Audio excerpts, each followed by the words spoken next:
Mesdames, Messieurs, bonjour. Nous sommes le 2 octobre 2025. Bienvenue à chacun et à tous à la messe matinale sur le service public. Et oui, cette messe, c'est bien bonjour le Bénin, bonjour l'Afrique, bonjour le monde. Nous sommes heureux de vous compter parmi nos millions de téléspectateurs. Mesdames, Messieurs, aujourd'hui, nous parlerons politique. Oui, la mouvance présidentielle se prépare à consacrer son duo présidentiel. Où en sont les préparatifs? Avec une invitée, nous allons en parler. Et parlant toujours de la mouvance présidentielle, on dirait que c'est une famille qui va encore s'agrandir parce qu'il y a un parti politique qui se prépare à débarquer. Bon, quand je dis débarquer, c'est peut-être trop dire, mais à vraiment signer un accord de gouvernance avec la mouvance présidentielle. Donc 2026 promet beaucoup de choses. Après, mesdames, messieurs, nous parlerons également de la violence et de la non-violence en milieu scolaire. En milieu scolaire, il y a beaucoup de stigmatisation.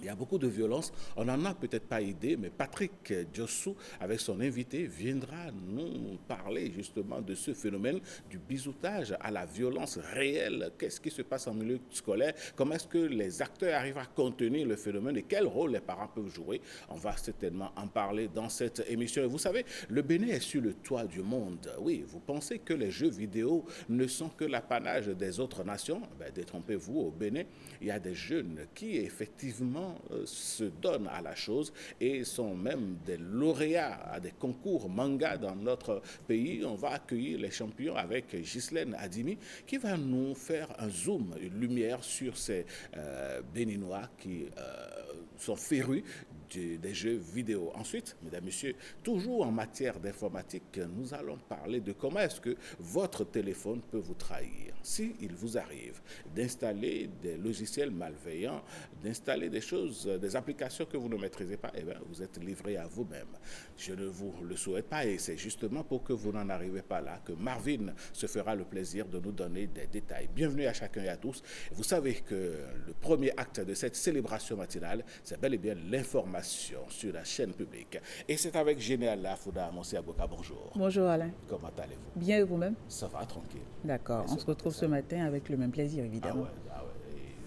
Vous êtes toujours rayonnant. Je me dis, vous devez avoir un secret. Vous devez avoir quelque chose que vous nous cachez. Oh, la bonne humeur, c'est tout.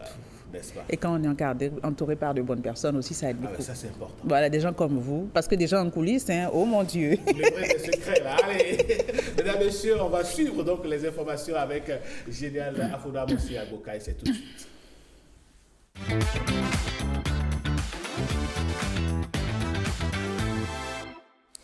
Mesdames, Messieurs, bonjour. Très heureuse de vous retrouver ce matin. On démarre ce bulletin avec cette journée dédiée aux personnes âgées, une célébration internationale qui met en avant toute la richesse qu'elles incarnent. Alors, qui appelle-t-on personne âgée? Voici ce qu'en disent certains Béninois croisés par Macléod Adansori et Arnaud Adadja. On les écoute. Les personnes âgées, c'est d'abord nos pères, nos mères, nos grands-pères, nos grands-mères, nos grands-parents. C'est ceux qui nous ont bâtis, ceux qui ont bâti la société comme elle est actuellement. C'est ceux qui nous ont donné la vie, ceux à qui nous devons tout. Donc, une personne âgée, c'est d'abord une personne aux ressources, une personne qui a d'abord travaillé, investi dans la vie de ses enfants. Donc après tous ces investissements, s'il est aujourd'hui âgé, c'est quelqu'un à qui on doit réserver un entretien particulier. Avec l'avènement de tout ce que nous appelons Église, les personnes âgées, ce sont des sorciers. Dès que les cheveux blancs commencent à apparaître, il faut les fuir. C'est lui le sorcier du quartier ou du village. On ne doit pas s'en approcher. Et aussi, l'évolution des choses fait qu'on ne se soumet plus au respect des personnes âgées. De nos jours, ton enfant va te voir comme ça venir, ça ne va rien lui dire. C'est vraiment dommage. Hein. C'est vraiment... De nos jours, on voit beaucoup d'enfants qui abandonnent leurs parents, leurs grands-parents une fois qu'ils sont vieux et qu'ils n'ont plus besoin d'eux. J'aimerais dire que nos parents, nos grands-parents ne sont pas les chaussettes sales qu'on va jeter après usage. Donc il faut vraiment prendre soin de ses parents, de ses grands-parents et faire preuve de beaucoup de piété filiale.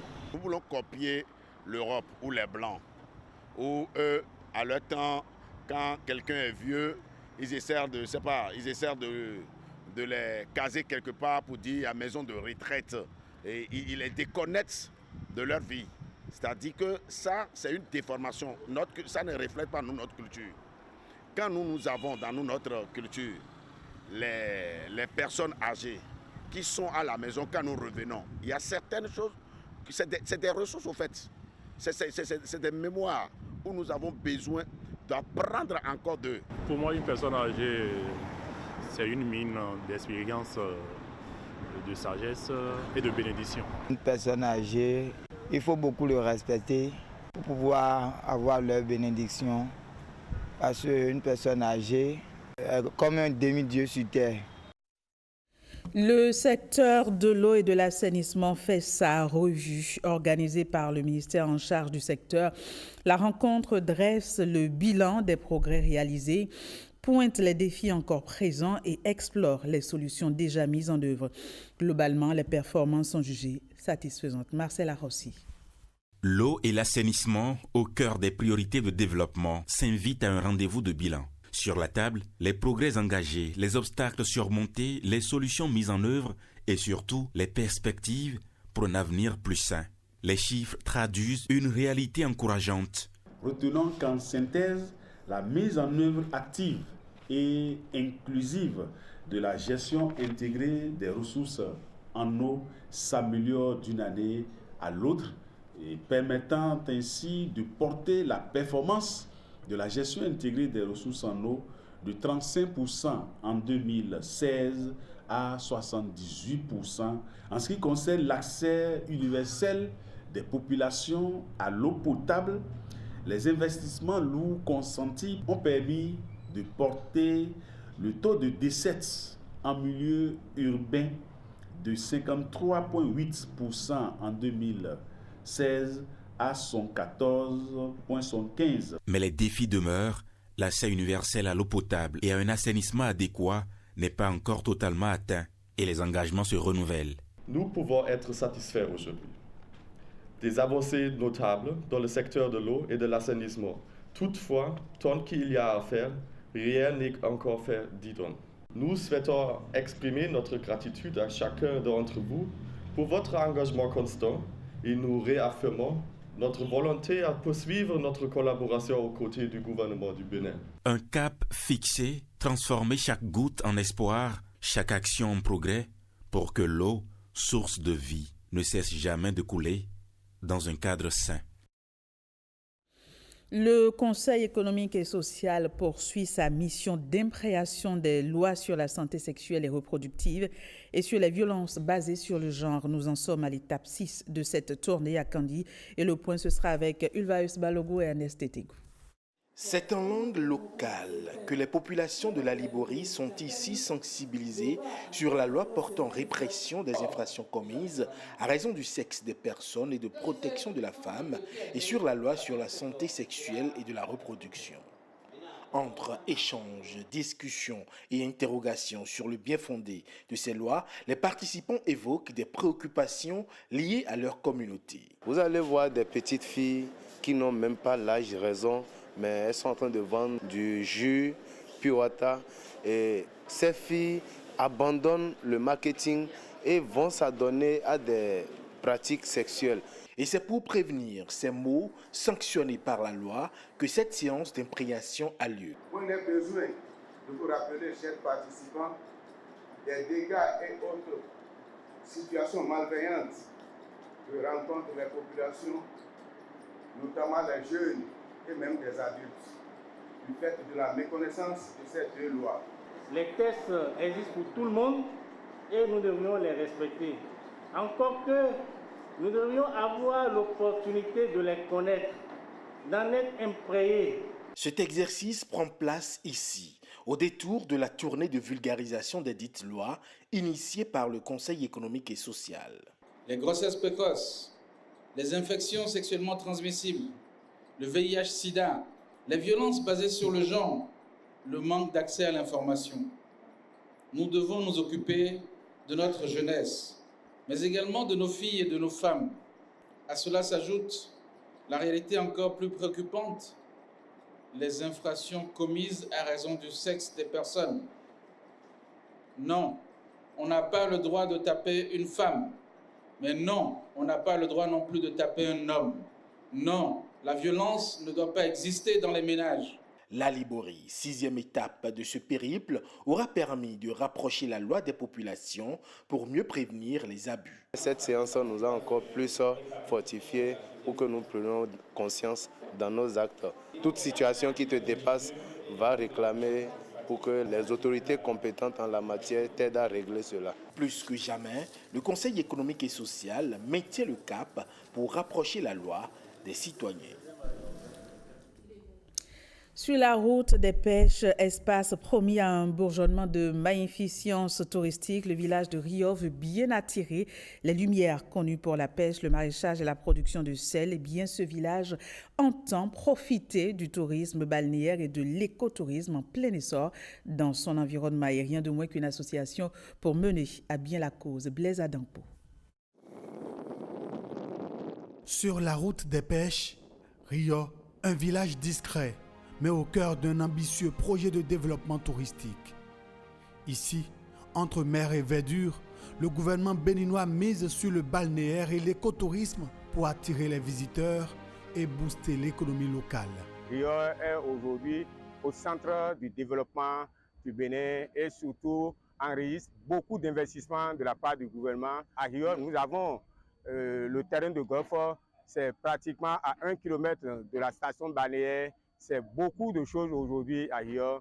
Conscients de la richesse de leur terroir et soucieux de préserver les acquis des réformes en cours, les habitants décident de s'unir. Ils viennent de mettre sur pied l'Association pour le développement de Rio.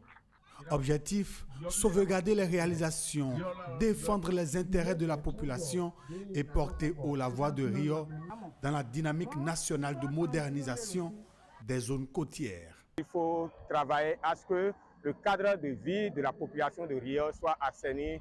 C'est travailler à ce que les difficultés courantes aux pêcheurs soient également prises en compte. C'est beaucoup d'autres choses que nous avons essayé d'échanger avec les participants qui ont fait des recommandations pour l'amélioration du projet que toute la population porte. Avec ce nouvel élan, Rio ne veut pas seulement rester un village de pêcheurs.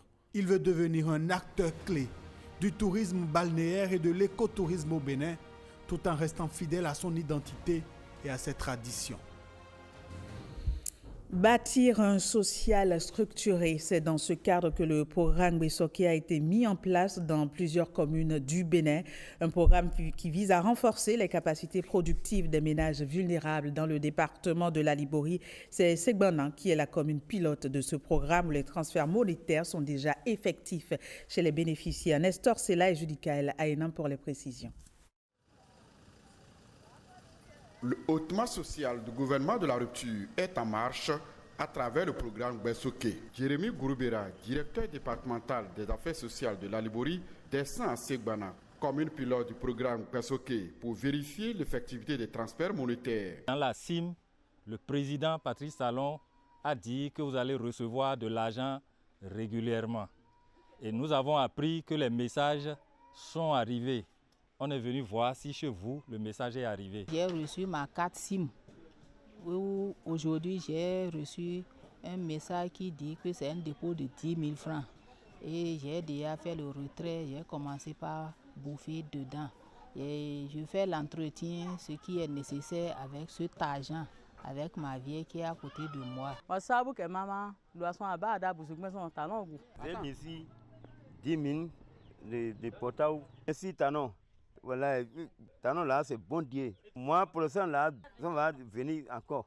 Plusieurs ménages retrouvent le sourire à Segbana et l'émissaire du ministère des Affaires sociales annonce encore la bonne nouvelle. Autre bonne information, madame, c'est que le 6e mois et le 9e mois, le transfert sera plus consistant pour vous permettre de faire une activité génératrice de revenus. Là, c'est pour faire un petit commerce. Et si à un moment donné, vous voyez que le capital, là, vous voulez encore beaucoup, le président Patrice Talon a mis à disposition ce qu'on appelle le microcrédit à l'AFIA, où vous pouvez emprunter de l'argent, 30 000, 50 000, 100 000, et aujourd'hui, on est même à 200 000. Et le taux de remboursement est pratiquement nul. Aucune banque ne fait ça. Et ça, c'est ce que le président Patrice Talon fait pour les personnes qui sont en situation de besoin. Le renforcement du système de production sociale et le filet social productif pour soutenir la création d'activités génératives de revenus sont entre autres composantes du programme Gbesoké.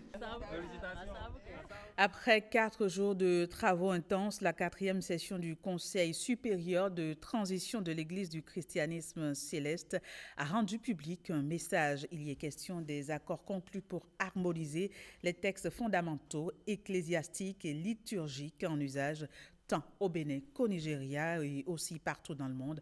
Le porte-parole Marcelin Zanou nous apporte ici des clarifications au micro de Élisée Patrick et Gérard Patrick Jossou. Au cours de cette session, les membres du CST ont d'abord apprécié les résultats des travaux des 3 commissions et ont finalisé les statuts et règlements intérieurs de l'Église. L'harmonisation des grades est tenue.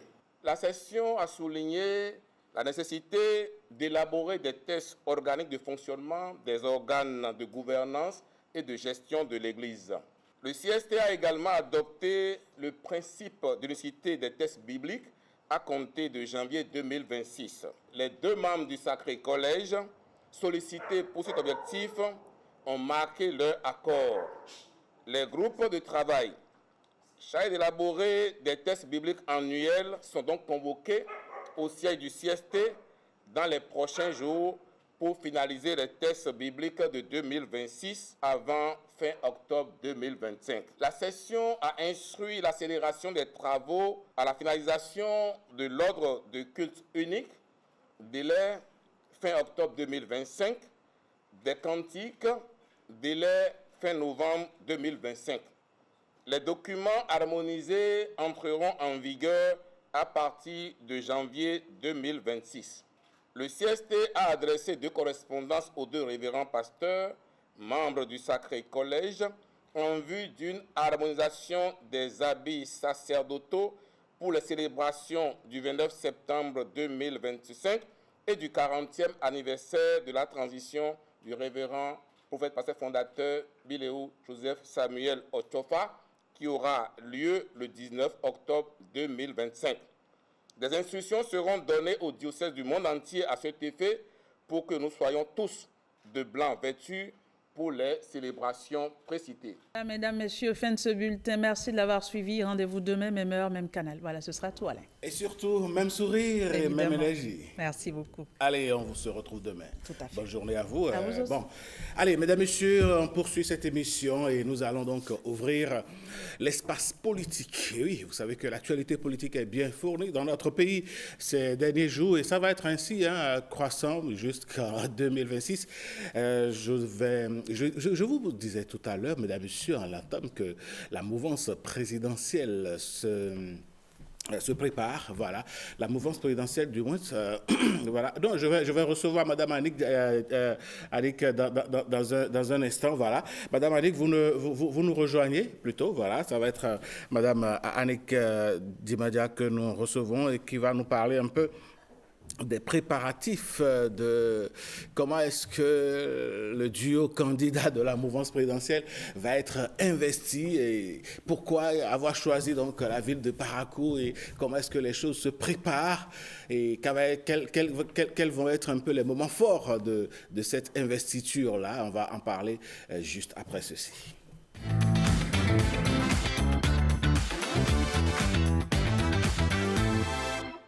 Instant politique. Madame Annick Dibadia, bonjour. Bonjour, monsieur le journaliste. Vous êtes la directrice de la communication au niveau du parti de l'Union progressiste, le renouveau UPR. C'est bien ça. Vous êtes sur ce plateau ce matin pour nous parler de l'investiture du duo candidat de votre camp présidentiel. Comment est-ce que les choses se passent? Alors, vous me permettrez de vous remercier de nous avoir invités sur votre plateau pour faire un peu le point des préparatifs de l'acte fort que nous posons dans 2 jours. Je parlais de l'investiture du duo candidat Wadayi et Talata. Et je suis ici au nom de l'Union progressiste Le Renouveau, mais également au nom de tous les partis de la mouvance qui portent ce duo candidat et au nom du comité d'organisation. Alors donc, nous allons procéder à l'investiture de notre duo candidat, le duo Romiat Wadayi et Mariam Chabi Talata, épouse Zimé. Et ce sera à Parakou, le samedi 4 octobre prochain, au stade municipal de Parakou. Justement, pourquoi avoir choisi la cité des Koboro pour la consécration de votre duo candidat? Il n'y a pas de raison particulière, Parakou, parce que c'est le Bénin. On aurait pu choisir à Djohou, on aurait pu choisir Porte-Nouveau, on aurait pu choisir Cotonou, ou même dans votre... on aurait pu choisir votre région, votre Togo natal, non? Mon Dogbo natal. Votre Dogbo, oui, voilà. Donc, ça aurait bien pu être votre Dogbo natal. C'est pour vous dire qu'il n'y a pas d'autres considérations à prendre en compte pour le choix de la cité des Koboro, parce que Parakou fait partie du Bénin. Donc, et c'est une grande ville aussi. Voilà, et les partis de la majorité présidentielle ont unanimement choisi la ville de Parakou pour abriter cet événement d'importance pour la famille présidentielle. Justement, quelle est la portée, quelle est la signification, l'importance de consacrer le duo candidat? Vous l'avez désigné, est-ce que cela ne suffisait pas simplement pour aller aux autres étapes du processus électoral conduit par la Sénat? Pourquoi une investiture? Oui, il faut dire que l'investiture, pour nous, est une obligation statutaire. Lorsqu'on désigne les candidats, une fois qu'ils sont désignés, il faut que les partis politiques procèdent à l'investiture de leurs candidats. C'est comme ça dans nos tests. Donc, c'est une exigence statutaire à laquelle nous avons voulu répondre dans un premier temps, mais également en termes de contrat avec le peuple, avec nos milliers de militants à qui nous donnons rendez-vous, qui attendent de voir investir ce duo candidat qui va les représenter à l'élection présidentielle. Et puis c'est un duo de candidats pour tout le peuple béninois, au-delà des partis qui les portent, mais c'est un duo candidat pour tout le peuple béninois, parce que c'est un duo qui porte les aspirations de notre peuple, c'est un duo qui va défendre les intérêts de ce peuple et qui va travailler, une fois élu, à l'amélioration des conditions de vie et de nos populations. On y reviendra certainement dès que la campagne sera lancée par la Sénat et vous allez nous dire comment ça va se passer. Mais en attendant, dans 2 jours, à Parakou, quels seront les points clés de cette investiture-là et qui sont les acteurs invités et attendus? Alors, les points clés de cette investiture, c'est déjà la grande mobilisation, puisque depuis que nous avons désigné nos candidats, nous avons mis en place un comité d'organisation qui travaille depuis quelques semaines à offrir les meilleures conditions de réussite de cet événement d'importance pour nous. Donc, c'est déjà la mobilisation de tous nos militants. Il faut dire que nous attendons les membres des bureaux politiques des différents partis de la mouvance et également la population de Parakou. Et comme je vous l'ai dit, ce regroupement qui se fera est dans l'esprit de la réforme du système partisan qui donne mandat aux partis politiques de désigner leurs candidats. Et une fois désignés, il est de la responsabilité des partis politiques de procéder à l'investiture de ces candidats, de ces personnes désignées. Et donc, ça va être un moment chargé d'émotions, mais également un moment fort qui consacre l'appel à l'unité nationale, puisque c'est un duo qui représente pour nous l'unité nationale, l'équilibre régional, etc. Donc, ça va être un moment de délivrance de messages forts, de messages de rassemblement, de messages de consolidation de la paix, de messages de renforcement de la démocratie. D'accord. Allez, Madame Annick Djimadia, on va donc dire que Parakou se prépare à connaître une ébullition politique qui va porter donc le duo candidat de la mouvance présidentielle. Si vous avez un message à l'endroit de vos militants et de toute la population du Bénin en général et celle de Parakou en particulier, quel serait ce message? Oui, Parakou se prépare pour accueillir cet événement d'importance pour nous. Paraco se prépare pour investir le duo candidat de la mouvance présidentielle. Paraco se prépare pour investir le candidat du peuple, les deux, le duo candidat du peuple béninois.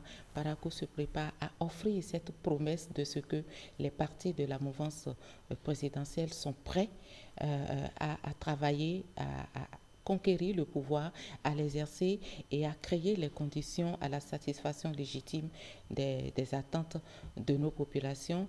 Et le comité d'organisation est déjà fin prêt. Nous avons travaillé d'arrache-pied pour créer les conditions d'une bonne organisation. Donc je voudrais profiter de votre plateau pour rassurer l'opinion publique, pour dire que nous sommes prêts. Les questions de sécurité, les questions d'organisation, les questions de mobilisation, tout est fin prêt pour accueillir dans les meilleures conditions ce moment important pour la mouvance présidentielle. Eh bien, voilà qui est dit. Attendons donc le samedi 4, c'est ça?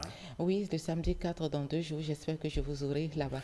Ah ben, avec plaisir, pourquoi pas. Ben, vous êtes invité. Merci. Merci, Madame Annick Djimadia. On vous souhaite, à vous et à tout le comité d'organisation, plein succès donc à l'investiture de votre duo candidat. Mesdames, Messieurs, nous recevions donc sur ce plateau pour vous, Madame Annick Djimadia, qui est la directrice de la communication du parti Union progressiste Le Renouveau. Elle était là pour nous parler donc de comment est-ce que les petits plats sont en train d'être mis dans les grands pour la réussite de l'investiture du duo présidentiel, je dirais du duo candidat de la mouvance présidentielle. Eh bien, Madame Djimadia, on vous souhaite une bonne journée. Merci beaucoup. Revenez-nous quand vous voulez. Avec plaisir. Ici, c'est toujours un plaisir de revenir sur vos plateaux. Ah, plaisir partagé. On aimerait vous recevoir plus souvent. Venez partager les infos avec nous. Mais bien sûr, dès que vous m'invitez, je serai là. D'accord. Allez, bonne journée à vous et à très bientôt. Merci. Mesdames, Messieurs, un invité va céder sa place à un autre. Je vous le disais en titre.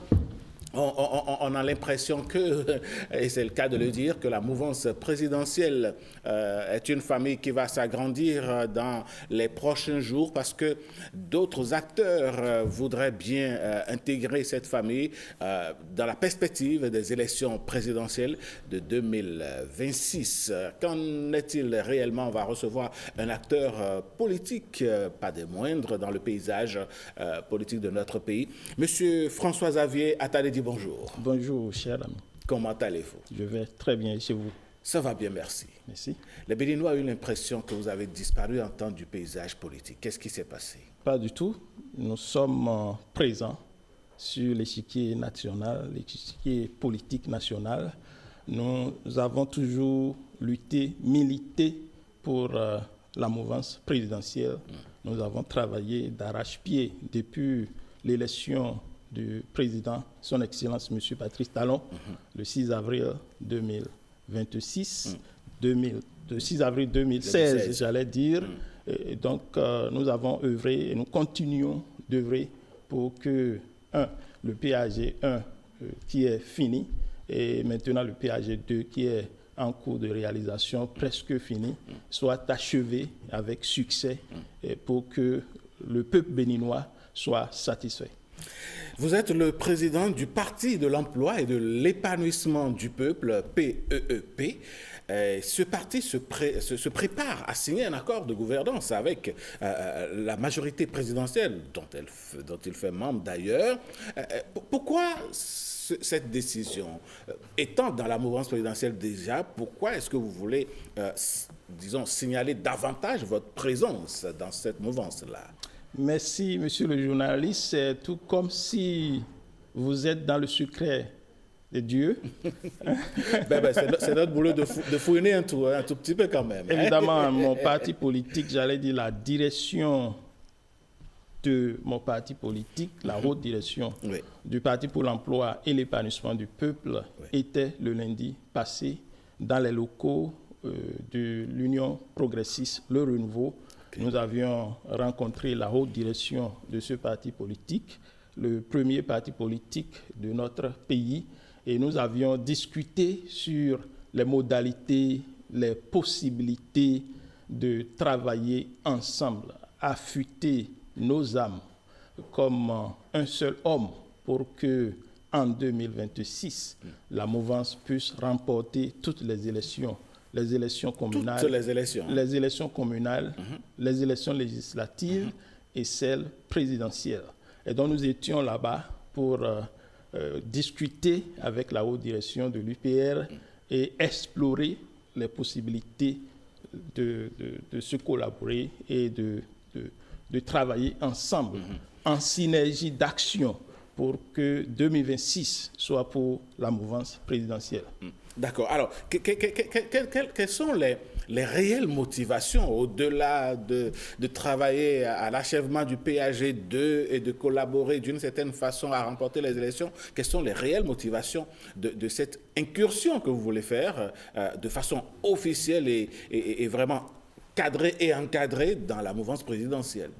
Les réelles motivations ne sont rien d'autre que de travailler en tant qu'enfant d'une même famille, de travailler avec ses frères, ses sœurs, pour que la maison mouvance présidentielle soit bien garnie, bien fournie, et que cette maison réponde activement aux aspirations du peuple béninois.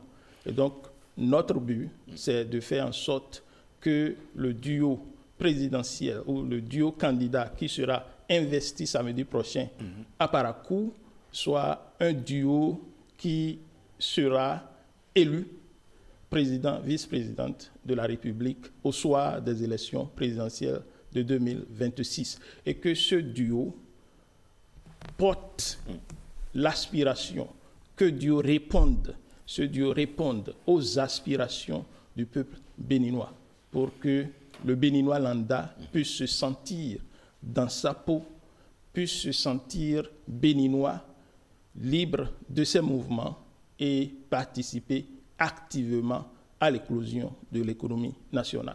Étant de la mouvance présidentielle et étant à la tête d'un parti qui fait de l'emploi et surtout de l'épanouissement du peuple, quel regard jetez-vous sur ce peuple après 10 ans de règne de Patrice Talon? Je pense que ce peuple est en train d'être satisfait. Il n'y a pas de satisfaction à 100% en termes de peuple, mais le peuple béninois, depuis 2016 jusqu'à aujourd'hui, est en train de constater qu'il y a quand même un gouvernement qui était venu en 2016 et qui se préoccupe de sa survie, de sa situation, de comment faire pour que le béninois lambda puisse joindre les deux bouts, satisfaire ces besoins fondamentaux de l'homme. Et donc ce gouvernement en place est en train de faire juste cela. Et nous allons œuvrer aussi pour que le gouvernement prochain, notre prière le plus souhaitée, notre prière de tous les jours, c'est que le duo candidat de la mouvance soit élu à la tête de notre pays et que le duo qui sera élu se préoccupe, et ça c'est très important, je mets l'accent sur ça, se préoccupe du bien-être du peuple béninois. Pourquoi est-ce que spécifiquement vous mettez l'accent sur le bien-être du peuple béninois qui devra être le souci majeur, c'est dans l'un des soucis majeurs du duo candidat présidentiel, c'est dans de la mouvance présidentielle? Nous sommes particulièrement préoccupés parce que quand vous entendez le nom de notre parti politique, c'est le Parti pour l'emploi et l'épanouissement du peuple. Et donc, il faudrait que le peuple, le béninois lambda, ait un salaire, ait un boulot d'abord, un salaire mensuel régulier, complet pour bien vivre. Et quand on a un boulot, et quand on est satisfait de son boulot, et quand on reçoit son salaire régulièrement, d'une manière complète, je pense qu'on peut s'épanouir. Un peuple qui a faim aura de difficultés à s'épanouir. C'est pourquoi notre vision, c'est de faire en sorte pour que le béninois lambda puisse avoir un emploi, puisse être un Béninois qui est satisfait du point de vue emploi. Et après l'emploi, n'est-ce pas, on peut s'épanouir. Et c'est le plus que mon parti politique apporte à la mouvance présidentielle. Justement, en parlant d'accord de gouvernance, c'est vrai qu'on a en ligne de mire les présidentielles, mais avant les présidentielles, il y a les communales et les législatives. Quelles sont les attentes de votre parti dans cette collaboration en matière législative?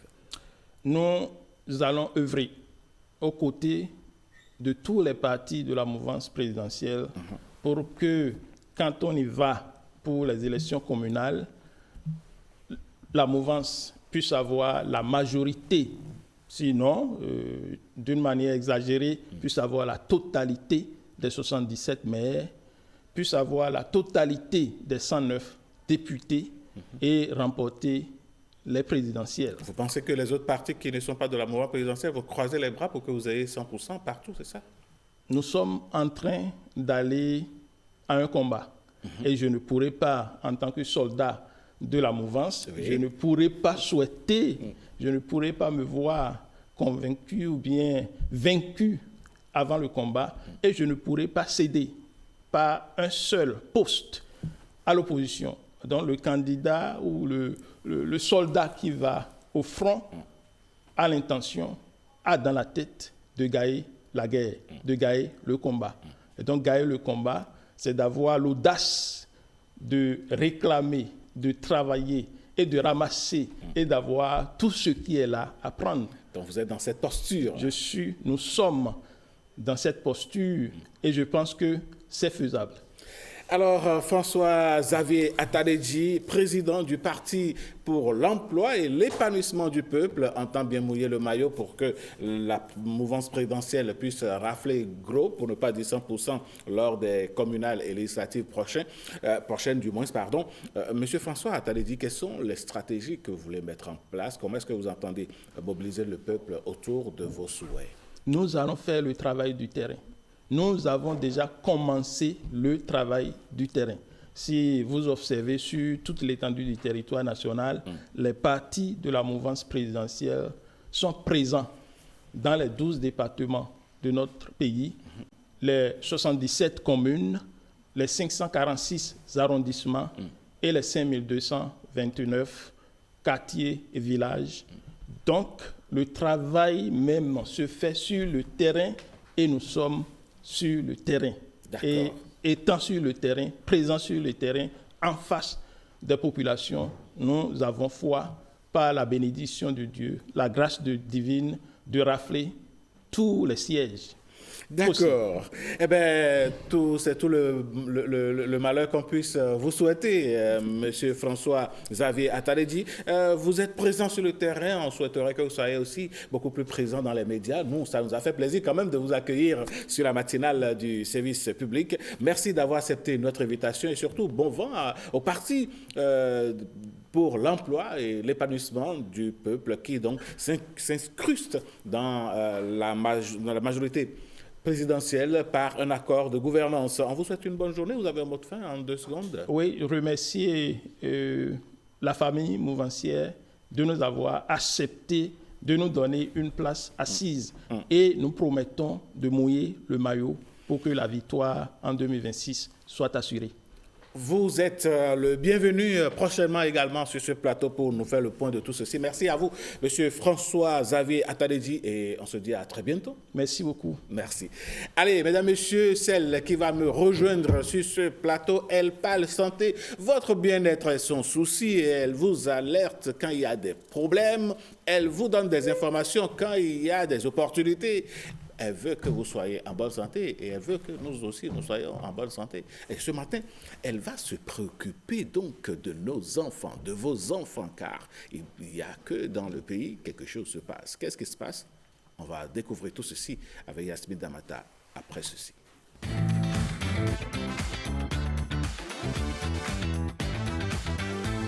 Yasmine Damata, bonjour. Bonjour Alain Sotouma, bonjour fidèles téléspectateurs. Comment allez-vous ce matin? La pleine forme, je rends grâce à Dieu. Alors, ce matin, vous venez avec un sujet grave.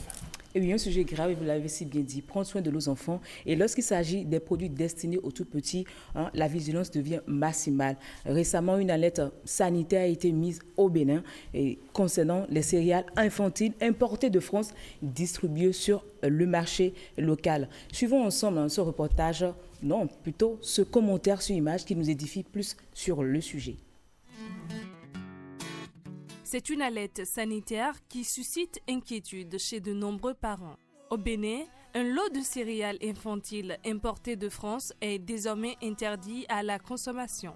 Le produit incriminé, Blédine croissance céréales vanille et lait. 12 mois, étui de 700 grammes. Il est destiné aux nourrissons et aux jeunes enfants, un public particulièrement vulnérable. L'Agence béninoise de sécurité sanitaire des aliments, la BSSA, a reçu une notification du système européen d'alerte rapide. Elle signale la présence d'aflatocine B1, une substance toxique et cancérigène en quantité supérieure aux normes autorisées. Conséquence, ces céréales sont déclarées impropres à la consommation. Dans un communiqué rendu public, la BSSA exige l'arrêt immédiat de la vente, le retrait des rayons et le rappel de tous les lots concernés. Les distributeurs sont appelés à diffuser largement l'information dans les réseaux. Les consommateurs, quant à eux, doivent cesser toute consommation, rapporter les produits au point d'achat et signaler tout incident sanitaire aux autorités compétentes. Une mesure de précaution importante pour protéger la santé des tout-petits. En attendant, le retrait effectif de tous les produits concernés du marché béninois. C'est véritablement une alerte. Là. Et voilà qui soulève réellement les préoccupations en matière de sécurité alimentaire. Et pour en parler sur ce plateau, nous avons justement le directeur général de l'ABSSA, l'Agence béninoise de sécurité sanitaire des aliments. Et vous êtes sur ce plateau. Bonjour, comment vous vous portez? Au gré de la grâce. Action de grâce toujours. Et justement, pouvez-vous nous expliquer un peu comment cette alerte a été prise et comment ça continue sur le territoire? Merci beaucoup, madame. L'ABSSA est une agence qui s'occupe de la sécurité des aliments au Bénin. Oui. Elle est l'homologue de plusieurs autres agences au niveau mondial. Donc, nous sommes souvent interconnectés par un réseau, un système d'alerte. Et chaque pays organise son système d'alerte. L'Europe a un système d'alerte rapide lorsqu'il ça concerne les denrées alimentaires. Alors, c'est par ce système d'alerte de l'Union européenne que nous avons reçu une alerte concernant des farines infantiles qui sont distribuées dans plus de 15 pays africains, y compris le Bénin. Alors, qu'est-ce qu'il y a de particulier dans cette farine infantile que nous appelons blédine? Qui est si dangereux? Bon, alors, le danger, dans ce cas, c'est une aflatoxine de catégorie B1.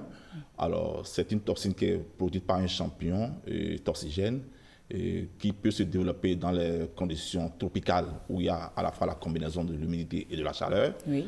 Alors, cette matière première, les céréales que nous employons souvent, et c'est ça qu'on prend pour faire ce genre de farine. Alors, la teneur que nous avons ici, dans le cas de la aflatoxine, une teneur qui fait 2 fois les limites réglementaires tolérées. Voilà, ça fait c'est 2 scandaleux, fois. Là. Exactement, ça fait c'est ça qui fait que c'est dangereux exactement. Surtout les enfants en plus. Surtout les enfants. Pourquoi ici, les enfants, vous savez que leur poids corporel est très, très, très faible. Donc, à ce seuil, il y a un risque vraiment avéré sur leur santé. Mais Yacine, si vous le permettez. Allez-y, Alain. Mais on parle des enfants. Oui. D'accord. Oui. Monsieur Chabissika, Kenon, Kizito. Oui. Comment dites-nous, quels sont les noms, donnez-nous les noms des produits dans lesquels on retrouve cette substance. Voilà, cette substance. C'est grave quand même. Vous parlez des produits qui sont importés au Bénin, c'est ce genre de farine de la marque Blédina, c'est ça? Oui. Alors, dans le communiqué, quand on fait l'effort de les citer, c'est pas toute la gamme Blédina. C'est bien précisé. Et chaque pays, quand on reçoit, je prends le cas de la Côte d'Ivoire, le Togo, c'est pas les mêmes que nous recevons. Alors, même, par exemple, en France, il y a eu la même alerte. Mais en ce qui nous concerne ici au Bénin. Ce qui concerne au Bénin, le communiqué, on a dit, il s'agit des Blédines croissance céréales, vanille et lait, 12 mois, dans les études de 400 grammes. Attendez, voilà. on va y aller poser. Oui, exactement. Parce qu'il y a des mamans qui nous écoutent. Oui. Il y a peut-être des papas qui nous écoutent. C'est sûr que Exactement. des mamans ont déjà dit, papa, quand tu seras au boulot, au retour, il faut acheter blédine à Non, la petite fille. confidence, j'ai même une collègue qui en a pris hier. Oui. Et quand je lui ai envoyé la lettre, elle dit, ah mais Yasmine, j'ai déjà pris, on m'a dit de se recommander. Je dis oui, mais aujourd'hui, tu auras plus d'éclaircissements, puisque le DG sera lui-même au plateau pour nous dire ce qu'il faut faire. C'est ça que je vous cite exactement. Blédine, croissance, céréales, vanille et lait, 12 mois, étui, 400 grammes. Quand on prend les farines blédine, c'est bien écrit. Hein? Deuxième catégorie, blédine, biscuit, dès 6 mois. Blédine, 400 grammes. Donc, quand vous prenez ce genre de farine, c'est bien écrit, bien clair, croissance, céréales. C'est-à-dire que ça dépend des arômes qu'on y met dedans. Il y a des arômes miel, et ce n'est pas le cas au Bénin, ce n'est pas ça qui est demandé à être retiré du marché. En France, je crois qu'il y a eu l'arôme miel qui a été demandé de retirer du marché. Donc c'est bien cité. Si vous allez dans les lieux de vente, ceux qui l'ont à la maison, regardez bien notre communiqué et voyez ce qui est écrit exactement pour pouvoir savoir ce qu'il faut faire. Quand on l'a à la maison, cessez de consommer, gardez-les ou retournez au point de vente. Qu'on appelle notre communiqué est suffisamment clair sur ça. Oui. Ceux qui se sont chargés de distribuer vont passer pour les retirer. Nous avons déjà saisi, c'est la procédure en vigueur dans chaque pays. Il peut s'auto-saisir, comme également l'autorité compétente peut lui demander d'aller faire le rappel. Alors ici, il s'agit d'un rappel. Ça, c'est l'organisation à l'interne pour pouvoir retirer des rayons. Exactement, exactement. Donc, ça se passe aujourd'hui. C'est pour inviter aussi la population au calme, de ne pas paniquer. C'est vrai, nous sommes dans une attitude de communication sur un risque. Donc, il faut savoir trouver les mots pour ne pas, disons, faire paniquer les gens. Tout est sous contrôle aujourd'hui. On en fait le communiqué pour demander aux gens, attention, vous voyez, quand une alerte arrive comme ça, il faut vite communiquer ou demander aux gens de cesser de consommer. Ceux qui n'ont pas distribué, de cesser de ne plus, disons, distribuer le produit dans les rayons pour éviter qu'on continue à multiplier le risque auprès de la population. Mais dans ce cas, pour les parents qui ont déjà acheté, par exemple, ma collègue qui a déjà acheté, si elle se rend compte que c'est réellement ce qui est interdit, qu'est-ce qu'elle fait? Est-ce qu'elle jette à la poubelle ou elle va vers la pharmacie pour... Elle retourne son produit au lieu d'achat. Et là, ça nous permet de faire le rappel, parce que c'est juste un rappel. On a demandé à celui qui a importé de faire le rappel. Ça nous permet à l'après, disons, après la fin de cette gestion, d'aller constater les lots rappelés et de faire ce qu'on appelle la saisine pour destruction et ainsi de suite. Donc, les mesures vont suivre après. Ça, c'est au niveau des autorités compétentes. Il y en a qui se chargent de détruire, il y en a qui se chargent de faire le rappel. C'est le cas de l'arbre, c'est ça. Nous, on demande de faire le rappel des produits, que celui qui l'a importé le garde chez lui. Il y a d'autres instances au niveau du Bénin qui vont s'occuper de faire le reste du job. Pour le moment, ne consommez plus, ramenez les produits au lieu d'achat. Au lieu d'achat, ceux qui ont importé, on les a déjà saisis, ils viennent faire le rappel. Alors, donc, il n'est pas question, Yasmine, de dire, bon, comme c'est pour les enfants, bon, on va garder ça là, on peut mélanger ça avec pour les adultes. Farine, pour les adultes. Alors, je rappelle ici que cette toxine... Il faut apporter des précisions. Exactement. Il n'y a pas d'effet de dilution pour dire, si je le mets à d'autres, ça va atténuer l'effet. Non, c'est dangereux, c'est dangereux. Elle est toujours présente, elle est même thermostable, elle résiste à la température, elle est toujours là, et donc il faut faire attention, ce n'est pas la peine. Alors, c'est vrai, c'est un cas de risque avéré. Ce n'est pas une consommation ponctuelle qui peut tuer, mais attention, ne consommez plus parce que la concentration est trop forte. Alors donc, par conséquent, ceux qui ont la maison, arrêtez et demandez, rapportez ça au lieu d'achat. Le reste va suivre, on va les retirer petit à petit. Mais en clair, quelle quantité est entrée sur le territoire béninois? Et dans le communiqué, vous allez voir dans la deuxième colonne, on a vu les quantités importées par l'import. C'est précisé, 24, 12, c'est les quantités en kilogrammes. Donc, il y a eu des séries disons, d'envoi vers le Bénin. Sur le site du RAFT, on a vu les séries d'envois, les dates où ça a été expédié vers l'aéroport de Cotonou. Tout ça a été clarifié et on a donné ces informations à l'importateur qui va s'occuper de faire le reste du job. C'est pourquoi aussi on a mis les dates d'utilisation optimale pour pouvoir éclairer un peu les gens. Ceux qui continuent d'acheter, bien ceux qui l'ont déjà acheté, regardez sur votre boîte ou sur votre étui les dates limite d'utilisation optimale. C'est indiqué sur ça. Et dans le communiqué, vous allez voir, on a bien écrit cette date-là. Si vos études portent cette date, ça veut dire que ce produit est concerné. Arrêtez de le consommer. Donc, ce n'est pas que le nom. Regardez les dates limites d'utilisation optimale qui sont mises sur ces études-là. Est-ce que M. Tchabisika, vous pouvez rappeler aux téléspectateurs et téléspectatrices les produits et les dates dont vous parlez? Alors, les dates qui sont ici, il y a les dates du 11 septembre 2026, 11 septembre 2026, à 10 dates. Il y a le 11 septembre 2026, 12 septembre 2026, 12 septembre 2026, 12 septembre 2026. Et pour le lot Bledin Biscuit, il y a les 3 septembre 2026, 5 septembre 2026, 4 septembre 2026, 5 septembre 2026. Donc, quand vous voyez, quand vous prenez l'étui, c'est écrit sur ça. Donc, c'est cette date tout qui sont ça, concernées. on peut retrouver déjà ce communiqué dans les pharmacies, les rayons où il y a la vente. Parce que je me dis, si le Béninois lambda qui n'est pas informé, comment il fait? Ceux qui sont dans les régions reculées, comment ils sont informés pour réellement ne pas consommer ce produit? Bien sûr. Merci beaucoup. Je crois que juste au lendemain, dans la gestion de la crise, nous avons informé nos directions départementales de l'agriculture qui vont prendre la relève après la BCSA. Ils vont se charger d'aller faire le contrôle du retrait.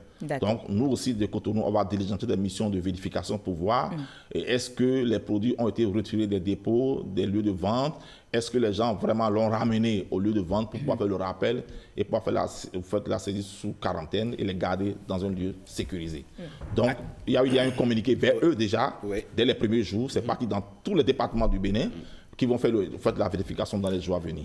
Yasmine, bon, les hommes d'affaires ou les commerçants restent les commerçants, c'est le profit ou rien, ils sont quand même des humains. À quelle sanction s'exposent des personnes, des commerçants, des importateurs qui refuseraient par exemple de faire le rappel ou bien ne rappelleraient pas la quantité, le nombre qu'ils ont importé? Alors, il y a la loi 84-009 du 15 mars 1984 qui précise bien en son article 4, article 5 plutôt, qui interdit de commercialiser toute denrée alimentaire qui est censée être dangereuse pour la santé publique, même de les entreposer. La loi est claire sur ça. Et cette loi, elle est la plus vieille au Bénin. En Europe, ils ont le règlement 178-2002, qu'ils appellent souvent la General Food Safety Law. Alors, au Bénin, cette loi est claire. Vous ne devez pas entreposer, vous ne devez pas vendre des produits qui sont censés être dangereux pour la population. Lorsqu'on le constate, il y a des sanctions qui sont prévues dans ce sens. À plus forte raison, maintenant que vous êtes averti que votre produit est dangereux. Est dangereux. Donc, nul n'est censé ignorer la loi. Et la loi, exactement. Alors, quel dernier message à l'endroit de des téléspectateurs et ou bien même des consommateurs qui nous suivent aujourd'hui? Alors, ma présence ce matin ici, c'est de les sensibiliser, disons, à ne pas paniquer avec les séries de communications que nous avons fait, relayées par les réseaux sociaux, par toutes les radios et les télévisions. Aujourd'hui, nous les invitons encore à nouveau à ne pas paniquer, à garder le calme, que la situation est sous contrôle.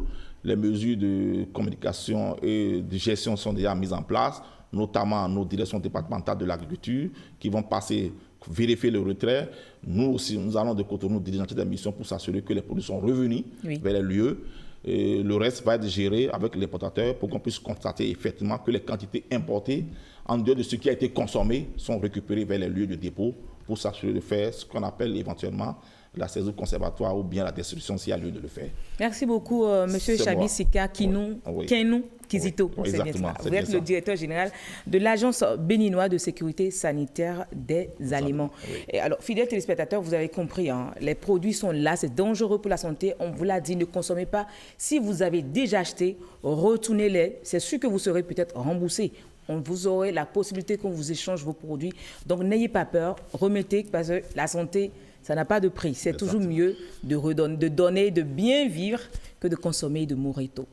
Alain Sochouma. Nous, on ne veut pas que nos enfants meurent, on ne veut pas que les parents connaissent du malheur. Et pour cette raison, Yasmine, on vous dit merci d'avoir accentué la communication, d'avoir informé sur ces produits-là. Mesdames et messieurs, vous avez déjà les détails. Merci à vous. Prenez vos dispositions. Nous, on vous veut en forme et vos enfants avec. Merci. Monsieur Tchabisika Kizito Kenou, merci d'être passé sur ce plateau. C'est moi. Et saluez-nous toute l'agence. Et merci pour le gros travail que vous faites pour que les Béninois soient en bonne santé par rapport à ce qu'ils consomment. Merci beaucoup. Allez, mesdames, messieurs, nous vous l'avons dit en début d'émission, la violence ou la non-violence en milieu scolaire, on va en parler avec Patrick Gérard Diossou qui viendra sur ce plateau après ce biscuit.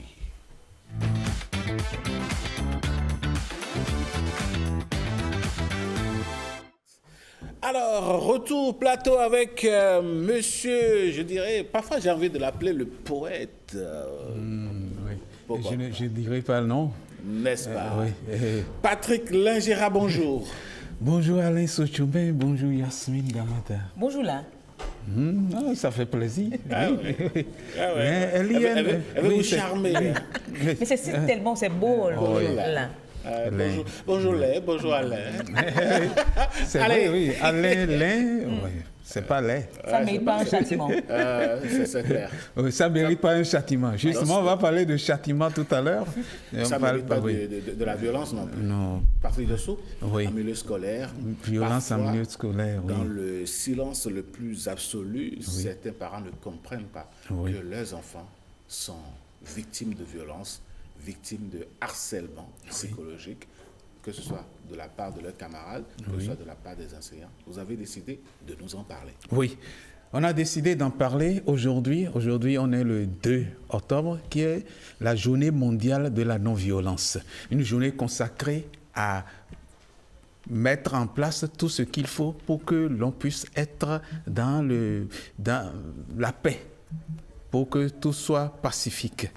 Et nous avons décidé de descendre dans les établissements scolaires pour pouvoir nous interroger sur la violence ou la non-violence en milieu scolaire. Nous avons comme invité André Alejonou, psychologue diététicien. Clinicien, pas diététicien, clinicien. Oh, merci André Alejonou, merci pour le passage. Peut-être que c'est une piste sur laquelle Patrick a fait de vous. Laissez cette piste, occupez-vous de notre psychologie. Oui, mais il a parlé il a parlé des nourritures pour les scolaires la dernière fois.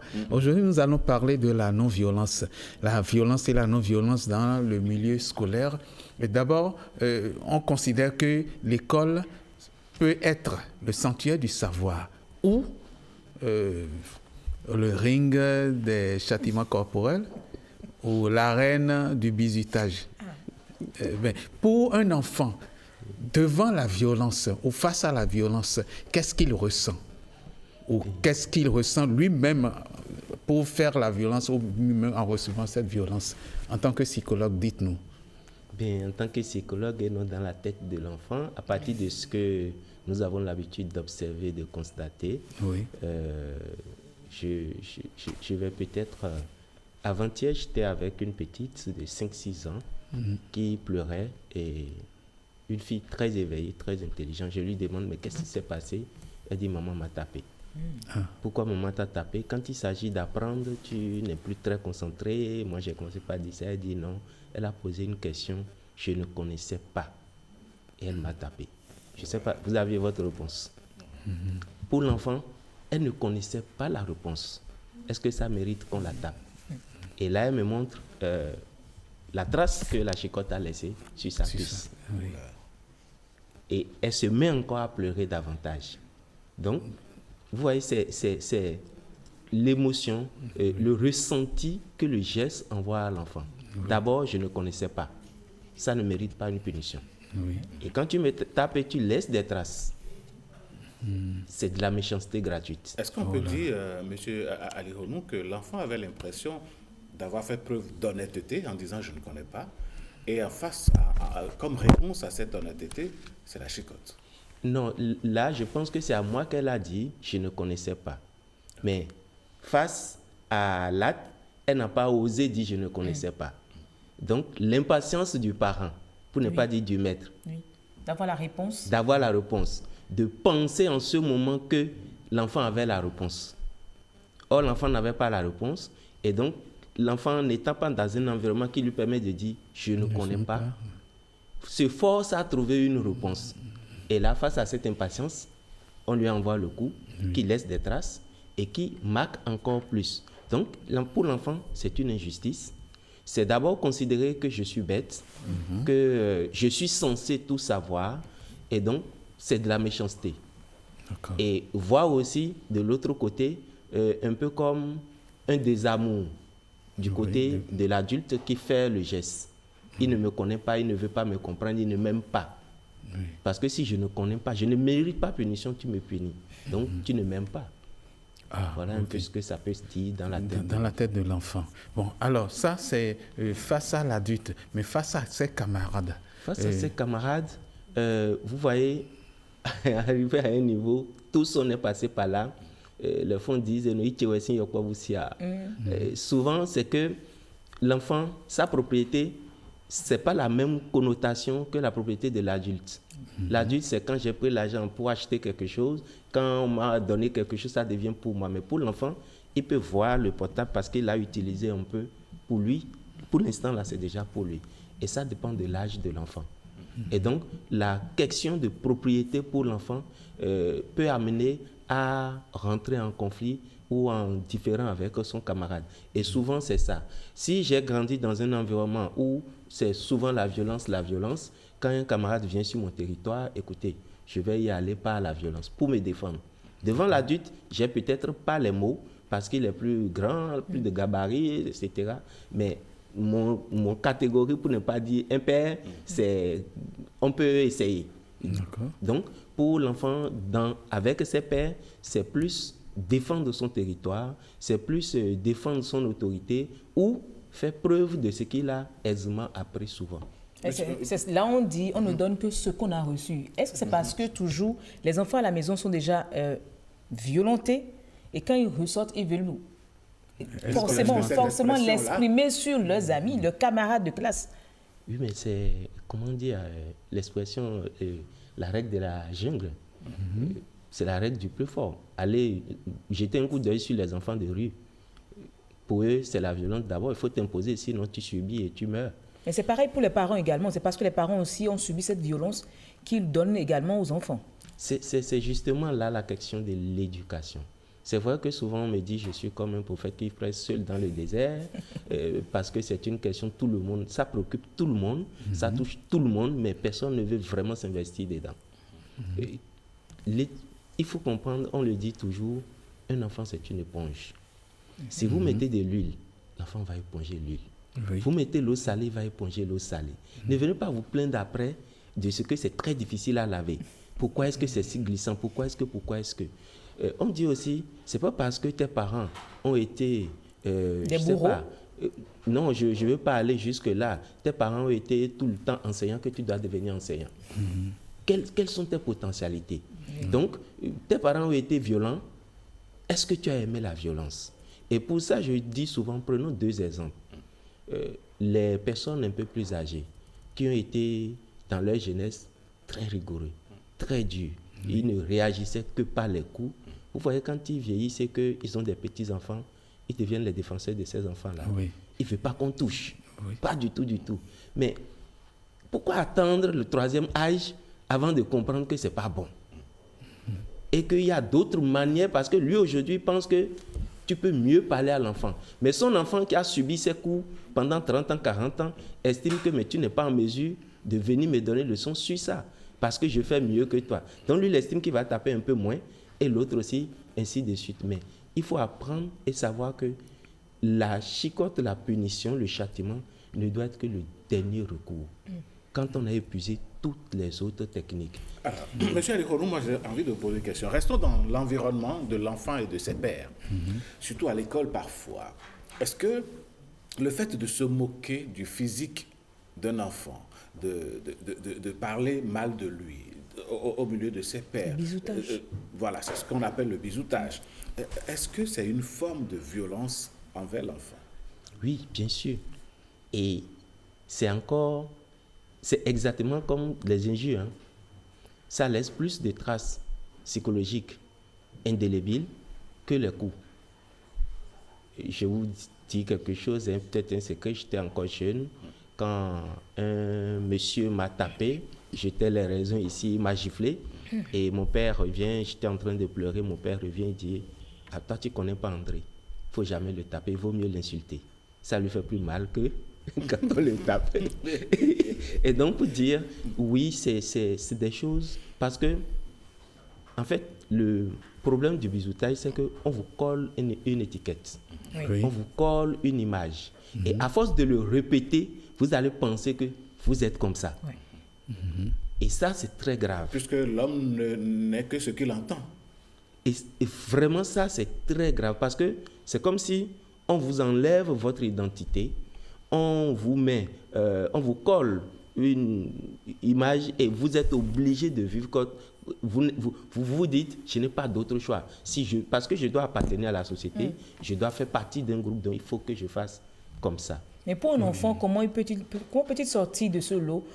Comment peut-il se détacher des mauvaises paroles des autres? Déjà, il faut arrêter de dire les mauvaises paroles et il faut arrêter de penser que c'est en réprimandant, c'est en reprochant qu'on va amener l'enfant à comprendre ce qui est bon. Je donne encore un autre exemple simple. Vous êtes une fille très bien, Yasmine. J'ai dit fille, hein, pas femme. Oui. Et vous rencontrez un monsieur qui ne passe son temps.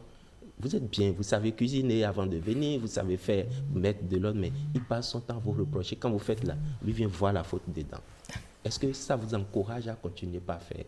Ça va vous démotiver au fur et à mesure et vous allez penser que vous êtes bon à rien. Oui. Toutes les leçons de cuisine que vous avez apprises auprès de mamans peut-être ne servent à rien. Mais là, à aucun moment, vous n'allez avoir l'intelligence de dire, est-ce que ce n'est pas lui qui a un mauvais goût et qui a ci, qui a ça? Non. Mais vous allez vous culpabiliser. Culpabiliser, vous allez vouloir... Nous sommes dans une société où on ne se pose pas de questions vis-à-vis de l'autre. Et c'est malheureusement ce que notre système d'éducation continue de perpétuer. Oui. Parce qu'on ne veut pas permettre à l'enfant de développer son esprit critique. L'enseignant qui est là et qui tape, parce qu'il pense que c'est en tapant qu'il fait passer le message, il y a quelque chose qu'on dit souvent, comme dans cette fille qui dit « manque de patience ». Et vous allez voir, l'enseignant, il ne va pas au rythme de l'enfant pour que l'enfant comprenne. Oui. Quand vous êtes dans une classe, vous avez 30 enfants, je donne les classes les meilleures, hein. Oui. Vous avez 30 enfants, vous allez au rythme de l'enfant le plus performant. Oui, non, l'enseignant ne va pas aller au rythme de l'enfant le plus faible. C'est qu'il y a un premier qui comprend, c'est bon déjà. Donc il va estimer que si je vais à son rythme, je ne vais jamais finir le programme. Oui. Et j'ai des délais, Donc il va aller au rythme de l'enfant le plus performant. Oui. Et comme ça, les autres sont à la traîne. Les autres se voient incapables de rattraper et donc ne peuvent pas faire les efforts nécessaires pour. Or, si tu vas au rythme de l'enfant le plus faible pour tout un début, l'amener à rattraper les autres. C'est-à-dire, ce n'est pas que vous laissez les autres, mais vous allez à son rythme. Non, vous travaillez avec lui au début pour que lui rattrape les autres. Vous ne diminuez pas la motivation du meilleur, pour ne pas dire de celui qui retient le mieux. Donc, c'est apprendre cette patience, apprendre à écouter les enfants. Quand on a épuisé tout ça, on va dire la chicotte va venir. Mais je vous assure, on n'arrive jamais à épuiser tout ça. Parce que à peine vous allez commencer, que l'enfant va vous donner les meilleures réponses possibles. Non, mais je trouve que c'est parce que je voudrais bien qu'on revienne sur le bizutage. Il y a eu une période où tous les nouveaux qui viennent dans un établissement étaient bizutés. Oui. Ils étaient martyrisés. Et vous qui travaillez avec les établissements, est-ce que vous sentez qu'il y a eu une évolution par rapport à cela? Ou bien c'est toujours l'ancien système de bizutage des nouveaux élèves? Non, les choses changent avec, vous savez, la modernité, la mondialisation. Oui. Les enfants même trouvent leurs repères tout de suite. Et quand il vient, il suffit juste de rentrer. Parce que le bizutage, c'est aussi une question de guerre de groupe. Oui. Vous venez dans un jeu de génération. Voilà, il faut que vous fassiez vos marques. Et donc, de plus en plus d'enfants comprennent, même avant de rentrer dans l'établissement, qu'il faut montrer un certain caractère. Mais il faut comprendre que ça continue. Et le bizutage, ce n'est pas seulement entre les enfants. Il y a aussi les enseignants. Et chaque enseignant a un surnom. Par rapport à son habillement, par rapport à son front, par rapport à ses fesses. Et ils ont tous ça, par rapport à sa manière de parler. Le bizutage est aussi prononcé là-bas. Et c'est partout. Et là, on le fait ouvertement. Ouais. On le fait ouvertement et puis on te dit d'accepter que c'est comme ça que tu es. Bon, bref, on revient pour dire, en fait, c'est une marque ça dépend de la personnalité de l'enfant. Moi, personnellement, ma mère m'a toujours insulté gros nez. Que j'ai un nez trop gros, aussi gros que le nez de mes grands-parents. Mais quand je regarde mon grand-père, le monsieur, oui, il en possède. Oui. Il en possède. Mais quand je me regarde, je dis, mais la dame, elle ment. Je ne suis pas un gros nez. Comme on le dit, il y a toujours des réactions par rapport à une parole. Et soit ce que vous dites est vrai, et je ne me fâche pas pour ça, puisque c'est vrai, tout le monde le sait. Soit c'est faux, et c'est vous qui n'avez pas raison, et je ne me fâche pas. Non, mais moi, concrètement, ce que je veux qu'on donne aujourd'hui aux enfants, c'est comment ils peuvent arriver à surmonter tout ça. C'est pas facile. La violence, ça va pas manquer. Il y a de ces parents qui n'ont pas encore compris que c'est non la violence, mais qui continuent toujours de chicoter l'enfant, qui continuent toujours d'agresser l'enfant verbalement. Comment l'enfant peut surmonter et arriver à trouver son identité? Alors, toujours dans l'enseignement, il y a des modèles d'exemples qui nous édifient. On a tous connu des enseignants très durs quand ils doivent taper. Ils tapent. Et vous sentez qu'ils vous tapent. C'est toujours le CM2. Mais ce qu'ils font après, c'est qu'ils expliquent. Ils vous parlent. Du coup, le fait de parler pour l'enfant, ça atténue. C'est une forme de culpabilisation, mais positive, où l'enfant, il essaie de se dire, je comprends pourquoi on m'a tapé. Mais, comme je le dis, ça dépend de la personnalité de l'enfant. Il y a des enfants, vous n'avez pas besoin de les taper. Vous leur expliquez. Et donc, le travail, je vais encore nous retourner à la maison. Aux parents, d'apprendre à l'enfant à comprendre que quand tu es bisouté, on peut dire ça, non? Quand tu es bisouté, ce n'est pas ton image. Moi, avant-hier, j'ai dit à la petite, tu sais que tu es très intelligente, non? C'est pas parce que tu es bête que maman t'a tapé. Ne te fâche pas pour ça et ne refuse pas d'apprendre pour ça. C'est des petites choses qui renforcent. Et tout de suite, elle a cessé de pleurer. Parce qu'elle est intelligente, elle est belle et elle est gentille. C'est des mots qu'on lui dit, que je lui dis souvent, pour qu'elle se sente. Et tout de suite, quand quelqu'un dit tu es vilain, elle vient dire tonton, est-ce que je dis non, tu es belle, tu es gentille. Là, c'est parce qu'il y a le tonton qui donne de la motivation à l'enfant. Quand dans l'environnement de l'enfant, il n'y a pas. Quand il n'y a pas, vous n'avez pas d'autre choix, vous allez fabriquer un monstre. Parce que le temps où il aura l'occasion, le jour où il aura l'occasion, devant ses pairs ou même pour un adulte, il va montrer sa violence. Oui, montrer sa violence. Alors, nous évoluons toujours par rapport aux alternatives. On a parlé de violence, mais la violence, c'est les châtiments corporels à éviter. Il y a la circulaire 100 qui interdit les châtiments corporels. Qu'est-ce qu'il faut que l'enfant puisse... Enfin, qu'est-ce qu'il faut pour que l'enfant puisse se sentir à l'aise et ne pas subir ces châtiments-là? Je pense qu'il faut retourner au rôle de l'éducation. L'éducation n'est pas pour mater les différences. Pour mater, je vais dire... l'ignorance? L'ignorance, non. Oui. L'éducation est là pour révéler le potentiel de chaque enfant, de chaque personne. Amener chacun à exercer encore plus sa créativité, son potentiel d'initiation et tout ça. Donc, il faut retourner à cela.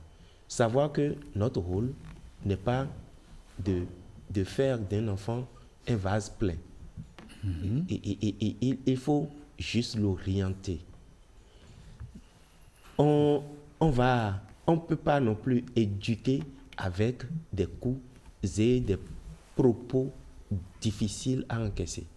Parce qu'on voudrait que l'enfant apprenne à s'exprimer. L'enfant apprenne à vivre. Oui. On n'est pas là non plus pour l'inhiber, pour l'empêcher de s'exprimer ou de s'extérioriser. Et donc, c'est en parlant, en allant chercher au fond de lui, en lui donnant un environnement qui lui permet de s'exprimer. Et cela, c'est pas que par des propos, c'est pas que par des gestes et tout ça. Il y a aussi le comportement non verbal qui intervient énormément. Et il faut observer, il faut apprendre à observer, il faut apprendre à écouter l'enfant qui est en face de nous. Et ça, je continue de le dire parce que souvent, on écoute l'enfant à partir de nous-mêmes. Oui. Quand on a la chance d'écouter l'enfant à partir de notre enfance, c'est mieux. Justement, vous faites bien, monsieur Ali, d'évoquer le sujet. Je vais embrayer là-dessus. Dites-moi, Yasmine, quelle a été votre expérience quand vous étiez petite? Est-ce que vous avez été bisoutée? Est-ce que vous avez subi la violence à l'école, à la maison? Comment est-ce que vous avez vécu ça? Si je dois parler de mon expérience, je n'ai pas été bisoutée, mais c'est comme dire, j'étais un petit peu mise à l'écart. Mise à l'écart, c'était pas... parce que tout le monde, on ne t'accepte pas parce qu'on te dit... j'avais ce côté garçon, moi. Donc, les filles ne me voyaient pas comme des filles.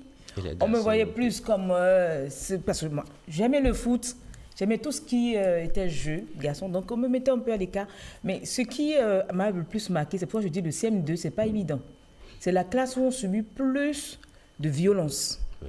Il y a l'encadre, l'enseignant, qui ne nous donne pas le temps. Je me rappelle, même mon CM2, ça a été vraiment un traumatisme parce que j'ai quitté la ville pour Calavi. Calavi aussi, c'est une ville, mais c'était carrément Cotonou pour Calavi. C'était comme un village, mais là-bas, l'encadreur que j'avais en face de moi... Calavi était un gros village, ça c'est clair, il faut le dire. Merci. Mais dans le temps, quand tu ne récites pas ta leçon, il y avait un essai d'observation, il y avait une leçon bien longue. Et là, l'encadreur nous chicotait de la pire des manières. Il y a l'encadreur du CM2, l'encadreur du CM1. Quand tu ne récites pas, on vous met à l'écart. Ceux qui ont réussi sont contents, ils sont à l'écart, ils vous regardent. Le maître de CM1 vous tape, il y a 10 ou 20 coups sur les fesses, et vous allez de l'autre côté, le maître de CM2 aussi vous tape. Vous êtes obligé de garder la leçon. Vous savez ce que je faisais pour étudier? J'allumais parfois, parce qu'à une heure donnée, il n'y avait pas le courant. C'est parce qu'on vous disait que c'était le village. Mais j'étais obligée d'allumer la lanterne et j'étais assise là dans le noir parce que tout le monde dort. Je ne veux pas allumer pour concentrer. Je suis obligée de garder la leçon. Je ne comprenais plus la leçon, mais je m'efforçais d'enregistrer. Et aujourd'hui, c'est ce que j'évite à mes enfants. Je lui dis non, comprends la leçon. Je ne te demande pas de bûcher la leçon. Comprends la leçon. Même si la maîtresse doit te taper, si tu comprends la leçon, ça te sera plus facile de rendre à l'examen parce qu'en fait, tu vas écrire ce que tu as compris. Mais n'écris pas que ce qu'on te dit. Mais c'est ce que tu comprends. Patrick Lin-Dessous, c'est vrai, demandez... moi, je veux que vous nous partagez vos souvenirs. Dit beaucoup de choses. Oui. Bon, enfin, je n'ai pas été martyrisé par mes camarades de classe, tout simplement parce que mon père était professeur de sport. Et tout le monde le connaissait pour sa rigueur, pour sa... Je dirais donc personne ne voulait chercher par là à l'enfant du professeur. Oui, parce que il est très dur. Il était très dur, mon père. Très rigoureux. Très... pas rigide, mais sa rigueur effrayait. Mais en même temps que sa rigueur... Pardon? Vous étiez donc sous sa protection qui vous protégeait dans une certaine mesure, ça me protégeait de mes camarades. Mais ça ne me protégeait pas des professeurs. Parce que, étant là, je ne peux rien faire qui puisse être comme un dérapage. Automatiquement, le rapport va à papa. Et papa, il ne pose pas de questions, il n'interroge pas. C'est l'ancien système. Il vient, il a entendu, il te frappe, même devant tout le monde, comme ça, il te frappe pour te rectifier. Donc, tu es obligé de jouer. D'être droit. D'être droit, tout droit. C'est ça ce que moi j'ai eu comme bizutage. Ce n'est pas les camarades. Vous étiez obligé d'être un modèle. Voilà, il fallait être un modèle. Si tu n'es pas un modèle, on va te rendre malade parce que on va te rosser devant tes camarades. Pour éviter cela, tu files droit. C'est l'ancien système, c'est l'ancienne éducation.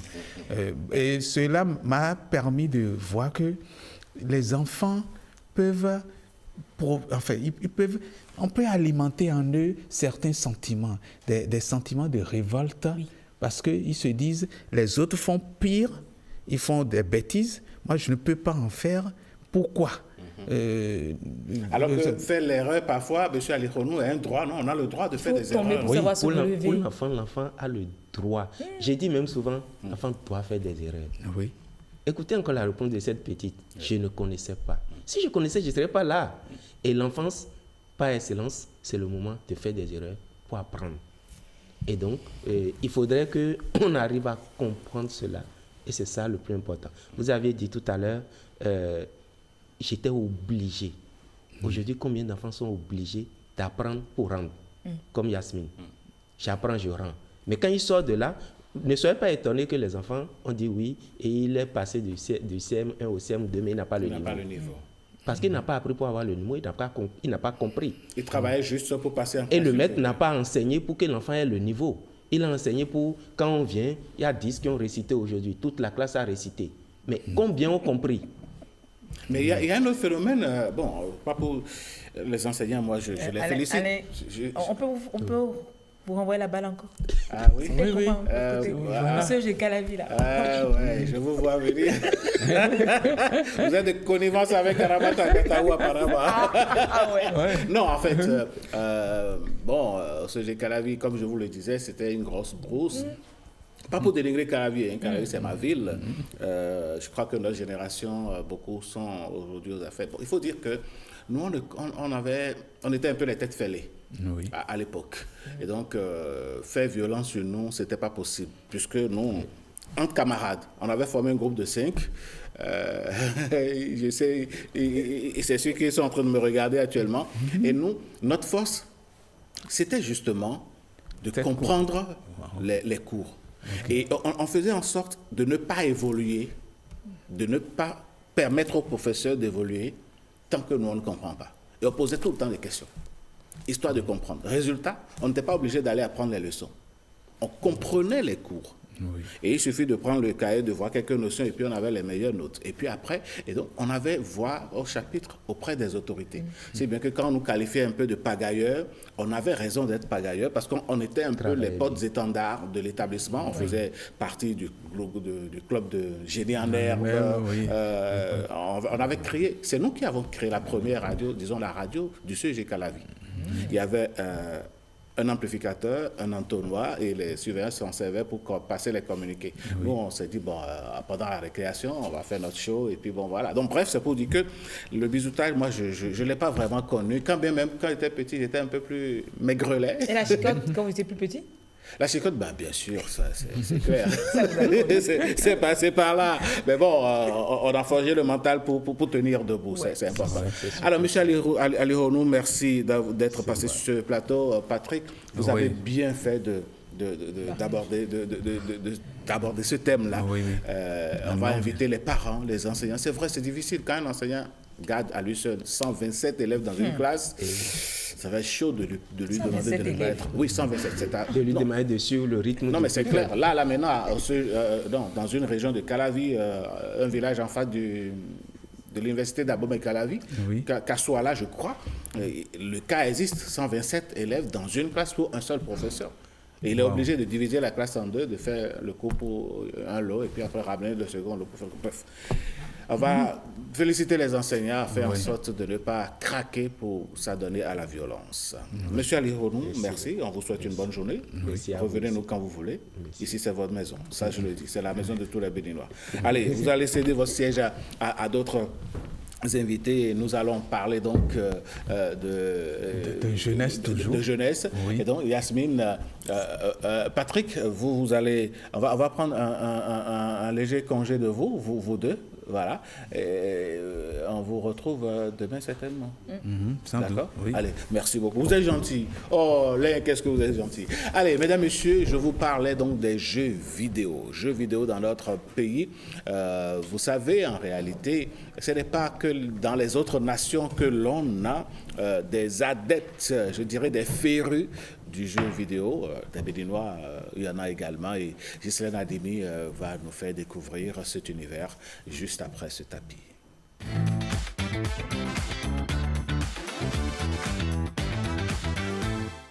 Allez, Ghislaine Adimi, bonjour. Bonjour Alain. Moi j'ai bien envie de... Bamidele. Oui, ça c'est mon prénom fétiche. Ah ouais. Comment allez-vous ce matin? Très bien, merci. Et vous-même Alain? Ah, ça va. Ah, tranquille. Vous êtes tout en couleur. Ah ouais, merci. J'aime bien. J'ai décidé de vous phaser aujourd'hui. Ah ben, en tout cas, c'est réussi. Merci beaucoup, Ghislaine Adimi. Vous avez décidé de nous parler donc du concours de jeux vidéo. Oui, pas forcément du jeu vidéo, mais on appelle ça manga. Bande dessinée, comme on le savait. Et vous, quand vous étiez jeune, Alain, vous avez l'habitude de lire quel type de livre? Les BD. Les BD, tu as vu des livres illustrés. Illustrés. Mais c'est ça aujourd'hui que les jeunes appellent manga. Ah, d'accord. Ah, ben, c'est ça. Hein. Voilà, c'est ça. Hein? Manga. Des films. Je lis Azetor. Voilà. L'auteur, apparemment, c'est Histoire, Illustration, Domingo Alès. Ah, pourquoi vous avez dit le nom? Ah, mais j'ai lu ici. Ça m'aura ce privilège. Oh là, je vous en prie. Bon, à notre époque, c'était Black, Zambla, tout le reste. Hakim. D'accord, Gisèle, allez-y. Alors, amis téléspectateurs, bonjour. Jeune béninois, passionné de dessin, depuis son enfance, il a été identifié dès le ventre de sa mère par un devin qui prédit qu'il serait un génie. Vous avez connu ça? En tout cas, très tôt, sa grand-mère l'inscrivit dans une école d'art soutenant son talent naissant, ce qu'on connaît très peu. Fan d'anime et passionné de dessin, il trouve dans l'univers du manga une source d'inspiration et d'expression unique. Il en a bien fait plus qu'un simple passe-temps, mais une véritable passion. Avec sa créativité et sa détermination, il participa à un concours de dessin manga. Il remporta le premier prix, confirmant ainsi les prédictions faites sur lui. Ce jeune prodige, il s'appelle, Alain a déjà vendu la mèche, Alex Domingo. Il est avec nous sur ce plateau ce matin. Alex, bonjour. Bonjour. Jeune génie, on peut vous appeler ainsi? Comme vous voulez. Alors déjà, dites-moi, avec le petit dessin qu'on nous a fait tout à l'heure, là, ça vous inspire, rassurez-moi, une série manga, non? Oui. Bon. Sincèrement, hein, sincèrement. Une série manga, Alain va jouer quel rôle dedans? Ça va s'intituler Manga de la matinale. La matinale. Alain va jouer quel rôle dedans? Vous l'avez suivi déjà un peu tout à l'heure. Quel sera le nom du...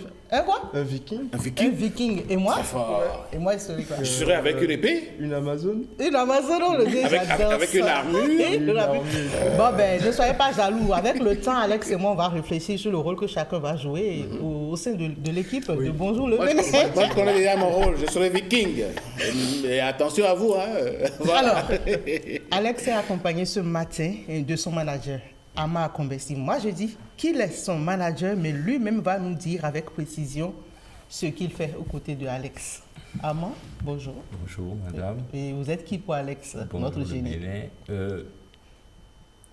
Pour remettre un peu les choses en contexte, je suis copromoteur d'un festival orienté justement autour des cultures populaires japonaises, donc le jeu vidéo comme on l'a cité, la culture manga, le cosplay et ainsi de suite. Et au cours de ce festival qui s'est tenu en août dernier, les 14 et 15 août dernier, nous avons, désolé, 15 et 16 août plutôt. Ah, d'accord. 15 et 16 août, nous avons eu l'occasion d'identifier des jeunes béninois qui, pendant plusieurs semaines, ont eu à compétir pour être sur scène lors de ce festival et présenter chacun leur œuvre, leur manga. Et au cours de cette présentation, justement, Alex a illustré, gagnant du concours plébiscité autant par le jury sur place que par le public avec son devoisitoire que vous avez. Et c'est comme ça que vous avez connu Alex? C'est comme ça qu'on s'est connus, donc voilà. Moi, tout à l'heure, j'ai eu du plaisir à parcourir ce manga et j'ai aussitôt découvert que Alex est un génie. Et quand je dis qu'Alex est un génie, on ne discute pas. Et si vous avez comme le dirait l'autre, c'est pas un débat. C'est pas un débat. Mais si vous avez envie de commenter, je vous invite à suivre d'abord ceci. Dans un monde façonné par Dieu lui-même, les jours s'étendent au-delà de toute limite. Humains, mutants, esprits vivent ensemble, mais ce sont les puissants qui règnent. Face à cette domination, les peuples n'ont eu d'autre choix que de plier le genou devant les dieux. Tolegba, le passeur des chemins. Hevioso, le tonnerre vengeur. Sakbata, maître des maladies. Dan, le serpent divin. Mamiwata, la séduction des profondeurs. Pour eux, l'arène est devenue un rituel sanglant, une règle. Si les humains gagnent, 3 vœux leur seront accordés. Mais si Dieu l'emporte, la tête du vaincu sera offerte au grand chef. Alors qu'il ne reste plus rien à espérer, un garçon sans nom, sans origine, sans destin tracé, ose franchir les portes de l'arène. il n'a pas de pouvoir divin, il n'a qu'une chose, la volonté de briser le cycle. Combat après combat, il défie l'impossible. Mais jusqu'où ira-t-il? Peut-on vraiment survivre en affrontant les dieux eux-mêmes? Et surtout, lui qui n'était rien, deviendra-t-il un jour un dieu? Le combat ne fait que commencer et son nom commence déjà à résonner. Azétor. Et voici le Azétor. Azétor, Béni. Ah ben là, c'est un artiste qui s'appelle Azétor. Voilà. Ben là. Alex, tout de suite, dites-nous, qu'est-ce qui vous a inspiré ce manga? Bon, déjà, j'ai une grand-mère qui est une prêtresse. D'accord. Donc j'ai souvent très l'habitude de la voir en action. Et elle a souvent l'habitude de faire des incantations, oui, des rituels, des cérémonies et tout. Et j'ai souvent l'habitude de voir. Donc c'est ce qui m'a le plus inspiré. Et aussi, à force de regarder les mangas, ça m'a aussi inspiré. Vous savez, vous avez été bercé dans un monde traditionnel. Oui. Azétor, chez nous, en tradition littéraire, c'est sorcier. En fait. Oui, bien sûr. Vous n'avez pas peur des sorciers, vous? Non. Et vous osez les dessiner comme ça, carrément. Et vous savez que ça va au-delà du Bénin et ça va à travers le monde. Oui. Vous n'avez pas peur que... Vous n'avez pas des sorciers dans votre village. Domingo, c'est de Ouida. Vous n'avez pas des sorciers dans votre village. Ils vont vous poursuivre. En fait, j'ai dit Azétor parce que Azétor, c'est pas dans le mauvais sens. D'accord. Mais plutôt dans le bon sens. Parce que c'est un peu comme quelqu'un qui fait quelque chose, on dit « Ah, Azétor, il est fort, il est fort. » C'est dans ce contexte, mais pas dans le sens de quelqu'un qui réalise des exploits. Voilà, un génie. Voilà. Ah, donc Alex est Azétor. Azétor, Allez, avant de vous laisser, je sais que vous mourrez d'envie de vous poser des questions. Je voudrais demander à Armand, M. Akombesi, quelles étaient vos émotions vous-même quand vous avez découvert ce jeune génie? Parce que pour moi, Alex, c'est un génie. J'ai dit, on ne commente pas quoi. C'est pas un débat. Oui, c'est décrété. Alex est génial. En fait, je dirais la cérémonie, même, enfin la finale, ce qui a vu la consécration d'Alex, c'était quelque chose d'assez particulier. Vous imaginez bien, dans notre position de promoteur, c'est que nous voulons créer un cadre où des talents comme ça, des créateurs comme Alex peuvent se retrouver sous les feux des projecteurs. Et donc, de voir que effectivement le talent est à la mesure, sinon même excède ce qu'on a pu créer modestement comme cadre à notre niveau, c'est vraiment plaisant. Donc, il vous a supplanté vous-même en fait. Enfin, on est impressionné. Vous étiez subjugué en réalité. Il y a du talent au Bénin, c'est tout ce que je dirais. D'accord. Alors, moi, j'ai bien envie justement de poser cette question. C'est vrai que vous avez semblé surfer sur... C'est un génie pratiquement parce qu'il a lu dans mes idées. Moi, je voudrais savoir pourquoi... La question que j'allais poser, pourquoi vous vous inspirez du vaudou? Et vous avez dit que vous avez vu votre grand-mère faire... Elle est prêtresse vaudou et elle faisait des rituels auxquels vous assistez ou bien que vous avez vu. Mais au-delà de ça, vous n'étiez pas obligé de vous inspirer du vaudou parce que ici, on voit Revioso, on voit pas mal de personnages. Même dans l'illustration, je vois un personnage ici qui, au niveau de sa poitrine, c'est des coris. Que représente la culture vaudou pour vous? La culture vaudou, c'est d'abord notre identité à nous, ici en Afrique. Et il faudrait le mettre en valeur parce que c'est ce qui nous identifie en fait. Donc j'ai voulu valoriser la culture béninoise j'ai choisi le thème le vaudou parce que c'est ça. C'est ça ou rien. Il n'y en a pas des mangas qui parlent du vaudou. Donc du coup j'ai voulu parler du vaudou. Et finalement, ça a apporté. Il n'y a que le vaudou qui vous inspire ou bien vous avez d'autres thèmes d'inspiration? Bon, j'ai d'autres thèmes d'inspiration, mais j'ai voulu mettre le vaudou en avant. Et vous n'avez pas peur que vos jeunes amis, ou vos amis, je vais dire, aient un peu peur de vous. Quand on parle de vaudou, la plupart du temps, les jeunes sont réticents. C'est vrai que c'est assez curieux de voir un jeune qui travaille dans le vaudou, qui parle du vaudou, qui veut encenser le vaudou, qui veut mettre vraiment le vaudou en valeur. C'est vraiment rare. Tout à fait. Vous n'avez pas eu de difficultés avec vos camarades? Non, pas du tout. Même eux aussi, ils sont d'accord. Ils sont d'accord, ils n'ont pas le choix. Alors, moi, je voudrais savoir, Alex Domingo, cette œuvre, d'accord, basée d'inspiration vaudou, ça, on l'a dit. Alors, le manga, nous, à notre époque, on parlait de BD, tout simplement, tout bonnement. En quoi le manga pourrait être une source d'épanouissement pour la jeunesse? Bon, déjà, le manga, c'est une source d'inspiration pour les jeunes d'aujourd'hui au Bénin, parce que ça dit beaucoup de choses. Ça donne des conseils, des leçons. Il y a des leçons à tirer dedans.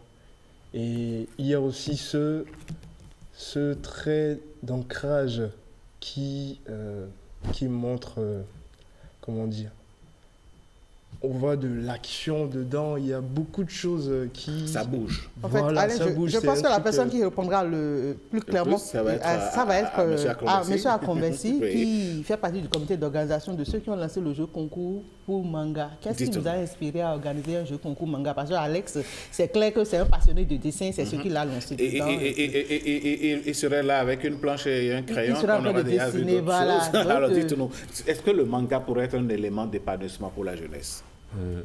Au-delà de ça même, c'est-à-dire que vous devinez bien qu'avant de lancer une initiative pareille, c'est que nous avons nous-mêmes été des enfants passionnés.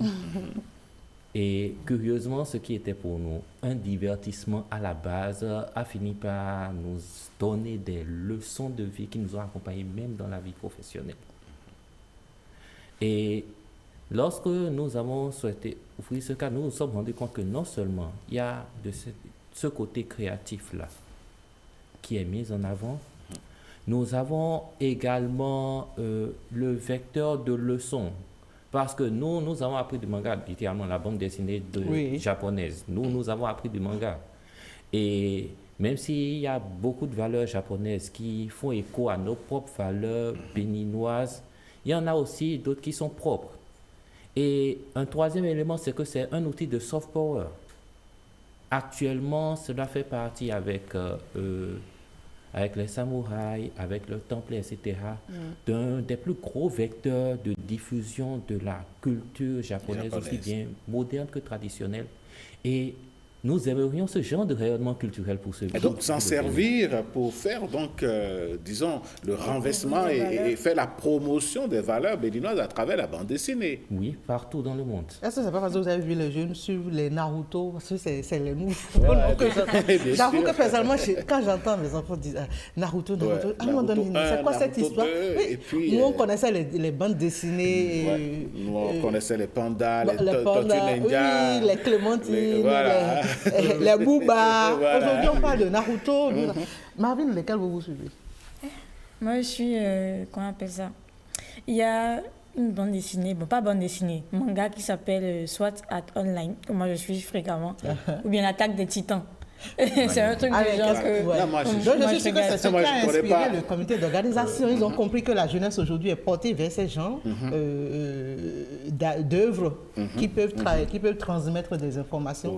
Et ils surfent aujourd'hui, vu que le gouvernement aussi met vraiment la part belle dans la culture, ils ont commencé à surfer là-dessus. Et c'est en cela qu'on doit franchement féliciter Alex, puisque aujourd'hui au Bénin, nous sommes en train de faire vraiment la promotion de notre culture et parler du vaudou, le mettre en vogue comme ça et être le gagnant de ce prix.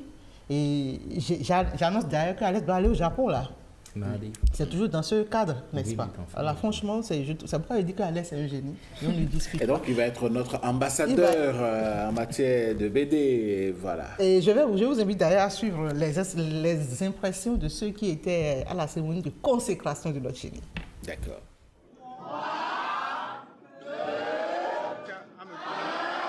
Et notre gagnant est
quand ils sont venus en Moïse, ils étaient en tas là-bas. Il a eu raison. C'est ça qu'il a fier de son fils. Oh Alex, là, très émouvant. Alex pleure encore, des larmes de joie. Moi je suis sensible aux pleurs là. Ah là là, moi aussi, t'es bon. Là. On va tous pleurer les larmes sur le plateau. Mais heureusement que ce sont des larmes de joie, vous avez constaté. Et j'imagine que le jour-là, vous avez pleuré plus que ça. Hein. Mais le temps que Alex se remette de ses émotions, Monsieur Domingo, nous avons remarqué qu'il y avait d'autres candidats. Alors, comment est-ce qu'on peut qualifier leurs œuvres? On a bien envie de voir comment les jeunes sont inspirés par ces genres d'actions que vous menez. Ok. Après avoir vu les œuvres, parce que nous avons pu voir les œuvres de 8 candidats présélectionnés. Il faut dire le concours s'est déroulé en 2 phases. Où d'abord, il y a eu quelques dizaines d'aspirants qui ont envoyé leur dessin sur un thème qui était fixé par l'organisation. Cela nous a permis de déceler déjà 8 personnes qui ont été invitées à produire une œuvre complète. Et les thèmes ont été assez variés. Et donc c'est un concours national en réalité? Oui, parce que des gens sont venus de Parakou, de Porto Novo. Oui, le numéro 2 du concours a quitté Parakou, a fait le déplacement depuis Parakou pour être des nôtres et se défendre devant nous. Ah ben là, franchement. C'est vraiment facile. Alors, mais là, il y a le gros projet, c'est le voyage de notre ami Alex sur le Japon, où il aura l'occasion de rencontrer l'un des plus grands dessinateurs de manga. Qu'est-ce que cela suscite en vous? Ce projet représente quoi pour vous, Alex?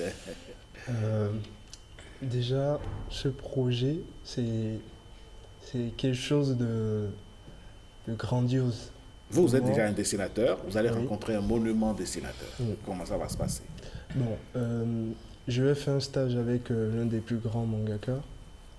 Essayer d'apprendre comment ça se passe, comment les mangas ça se produit et tout. Donc je serai là-bas et voilà, ça va bien se passer. On espère qu'à votre tour, ça va être non seulement vous serez un dessinateur confirmé, peut-être un réalisateur de dessins animés, pourquoi pas. Oui, et des représentants culturels. On espère qu'il sera aussi bien accompagné pour que ces inspirations puissent vraiment porter à Eh bien, ça va être aussi... On aura quand même du plaisir à vous recevoir ici avec un autre numéro de manga. Il n'y a pas de souci. Et Gisèle, moi, je souhaite vraiment, je sais que les autorités nous suivent comme du lait sur du feu sur cette émission. Et parlant des autorités, le directeur de la DAC est certainement au courant et il nous suit. Peut-être c'est le moment d'accompagner ce jeune prodige pour que la culture béninoise soit ventilée à travers cet outil, parce que les BD sont des outils de communication très puissants. Et c'est l'occasion de dire aussi aux jeunes qui nous suivent qu'il faut travailler sur la passion. Il faut travailler sur les projets qui vous passionnent réellement. Et vous avez vu, je suis sûr que Alex ne s'attendait pas à ça. Pour lui, c'était juste un jeu. Il a été accompagné par sa grand-mère. Occasion aussi de dire aux parents d'accompagner les enfants dans leur passion. Et voilà le résultat. Merci beaucoup. Bravo. Merci à vous aussi, Gisèle, d'avoir partagé, d'avoir révélé. Plutôt un grand merci à notre chef d'édition, Karama Tagwataou. C'est elle qui m'a filé ce Merci à vous. Allez, chers amis, merci infiniment d'être passés sur ce plateau. Revenez-nous du Japon avec beaucoup de mangas dans le sac. D'accord? Et on se tient à notre manga de Bonjour le Bénin. Bonjour le Bénin. On va le présenter ici, quand ce sera finalisé. Moi, je suis le Viking, déjà. Karama sera... Elle sera Viking 2, parce qu'elle est remplie d'énergie. Elle a une boule d'énergie, cette dame. Allez, merci beaucoup, chers amis. On va prendre congé de vous et on va embrayer sur la rubrique éducation aux médias. Je vous l'avais annoncé. Si vous ne savez pas faire, votre téléphone peut vous trahir si vous faites l'erreur d'y installer des applications douteuses, d'origine douteuse, de fausses applications ou bien des logiciels malveillants. Celle qui va nous en parler, vous la connaissez. Je n'ai pas envie de dire, c'est la petite dame, mais c'est la grande dame du plateau. On va l'installer.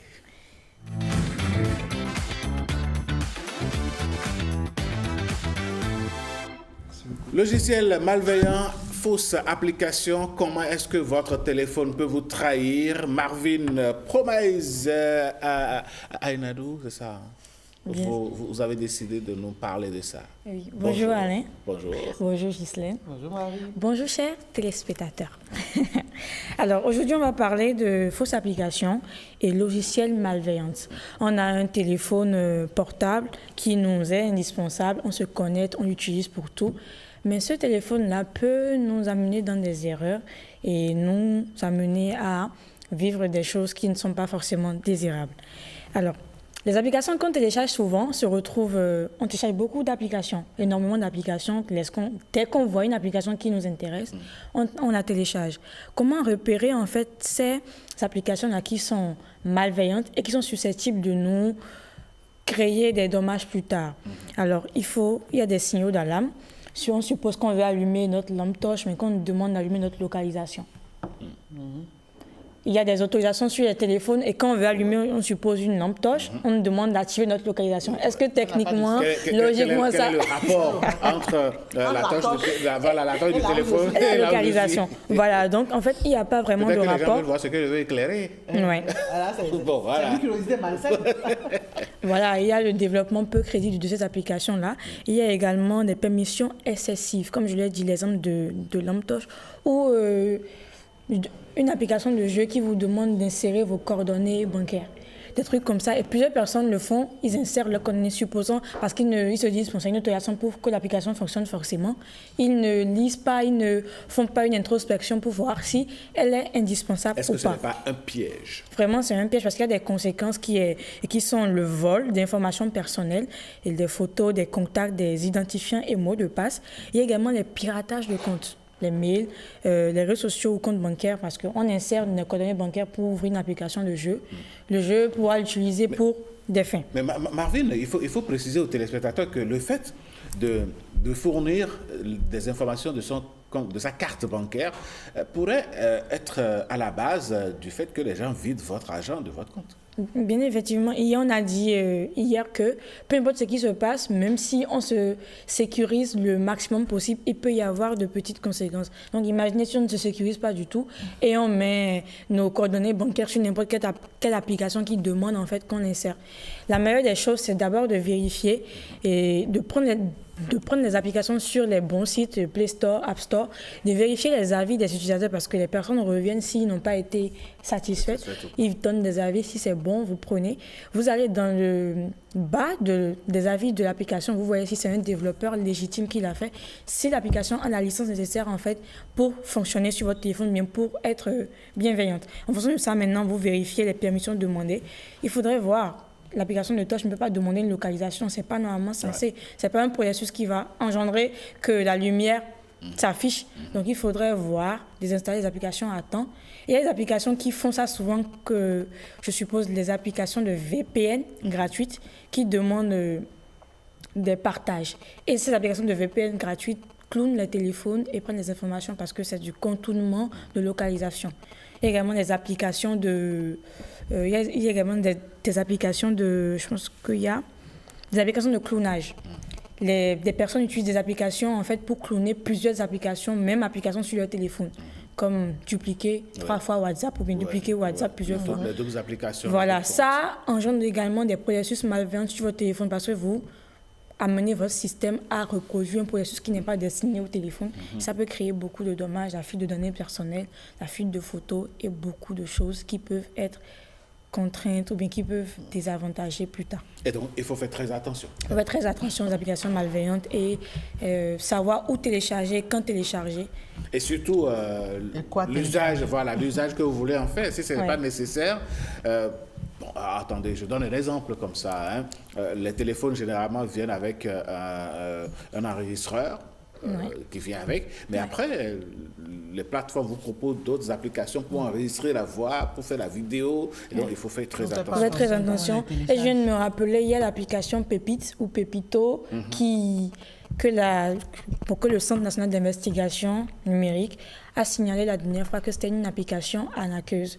Les personnes se mettent dessus et souscrivent, mettent un peu d'argent et font des likes et sont supposés être payés. Vous savez que les arnaqueurs sont très forts. Est-ce que vous avez remarqué que sur, par exemple, TikTok, le mot anglais pépite fait rage? Oui. N'importe qui prend n'importe quoi, ça devient pépite. Oui, c'est ça. Allez, j'ai une pépite pour vous.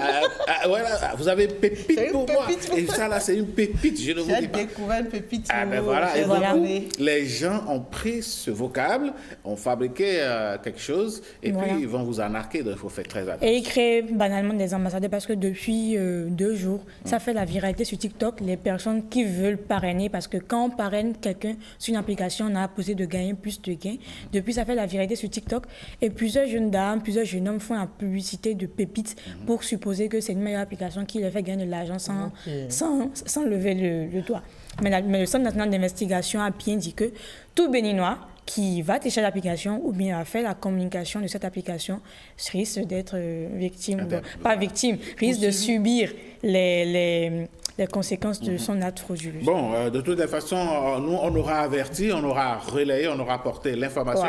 Voilà. Si quelqu'un se laisse arnaquer, il n'aura que ses yeux pour pleurer. C'est pas faute d'avoir averti les gens. Allez, merci à vous. On va installer Marcela Rossi parce que nous abordons déjà la toute dernière ligne droite de cette émission. Qu'est-ce que les journaux nous offrent ce matin en matière d'actualité? Eh bien, avec Marcela Rossi, on aura donc la primeur.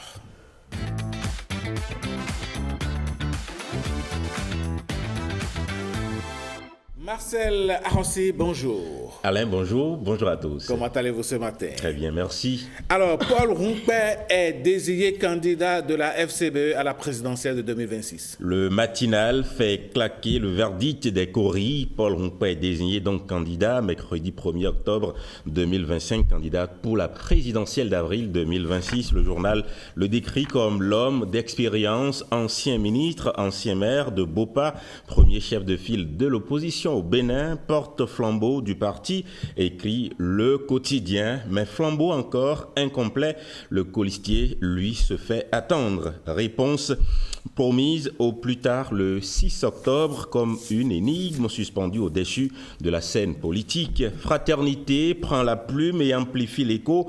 Paul Rompey sur la ligne de départ, annonce-t-il. Le ton est clair. Le secrétaire exécutif national de la FCBE entre pour la première fois en tant que titulaire dans la grande course vers la Marina. Mais le quotidien ne s'arrête pas là. Il rappelle que ce choix découle d'un accord tripartite avec l'Union progressiste, le Renouveau et le Bloc républicain, accord qui garantit les précieux parrainages. Et déjà, le journal projette l'affiche d'un côté, le duo Romuald Wadagni, Mariam Tchabi-Talata, investi ce 4 octobre à Parakou. De l'autre, le duo conduit par Paul Rompey, annoncé pour le 11 octobre. Et, en toile de fond, un troisième prétendant, les démocrates qui peaufinent leur ticket sous la houlette de Boni Yayi, ancien président de la République du Bénin. Fraternité dresse donc un troisième prétendant. Les démocrates, Fraternité qui dresse la première esquisse d'un triangle présidentiel, mouvance FCBE et les démocrates. Mais voilà que Gasquiani Info vient quelque peu troubler la symphonie à 3 voix, car une autre musique résonne, celle de la résistance nationale de Candide Azanaï. Ici, point de course au parrainage, ni d'investiture en liesse, le journal s'interroge. La neutralité en question, Azanaï refuse l'arène électorale. Il crie au système des partisans. Il parle de déforme plutôt que de réforme. Son combat n'est pas dans les urnes, mais dans la rue, dans la légitimité populaire. Une posture radicale qui fascine autant qu'elle dérange. Gasquiani Info nous met face à un dilemme. Cette résistance hors jeu va-t-elle fragmenter l'opposition, l'handicaper ou au contraire maintenir une pression salutaire sur le régime? Marcela Rossi, il y a une question que les Béninois se posent, c'est de savoir pourquoi l'interchangeabilité des bouteilles de gaz au Bénin est bloquée. Matin Libre rappelle la promesse forte du gouvernement, un décret adopté en Conseil des ministres le 7 mai dernier qui devrait changer le quotidien des ménages. Désormais, une bouteille vide devait pouvoir être changée contre une pleine, quelle que soit sa marque, partout au Bénin, partout sur le territoire national. Plus encore, une petite petite bonbonne de 1,5 kg devait venir soulager les foyers les plus modestes. 3 mois pour standardiser, recolorer, intégrer toutes les bouteilles dans un pack commun. Voilà ce que la réforme annonçait. Mais voilà, constate aussi Matin Libre, plusieurs mois plus tard, rien ne bouge, pas d'échange possible d'une marque à l'autre, pas de nouvelles capacités visibles sur le marché, pas de communiqué rassurant, pas même un début d'explication.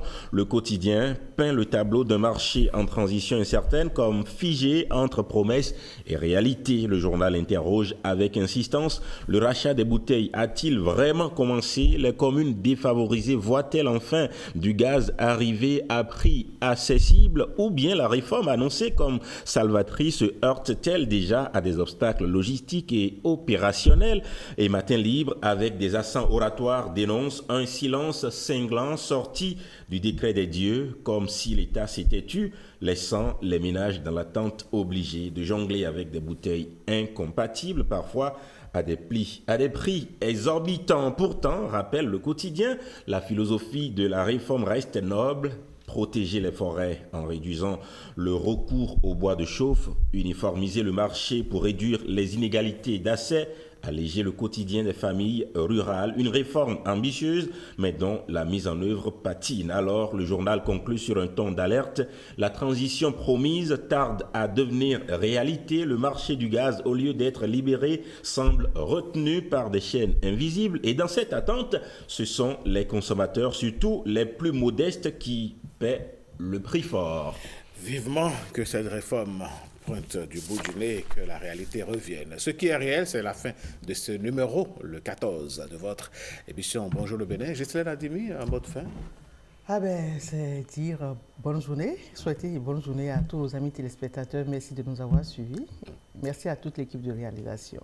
Allez, Marvin, un mot de fin? Télécharger de bonnes applications. Ah ouais, surtout. Merci beaucoup. Marcella Rossi, pour boucler la boucle, un mot pour les téléspectateurs avant de descendre. Merci de votre fidélité, merci de nous rester fidèles, toujours et encore. Et demain, on va se retrouver avec cette fidélité dont parlait Marcella Rossi. Bonne journée à chacun et à tous, en compagnie des programmes de Bénin TV.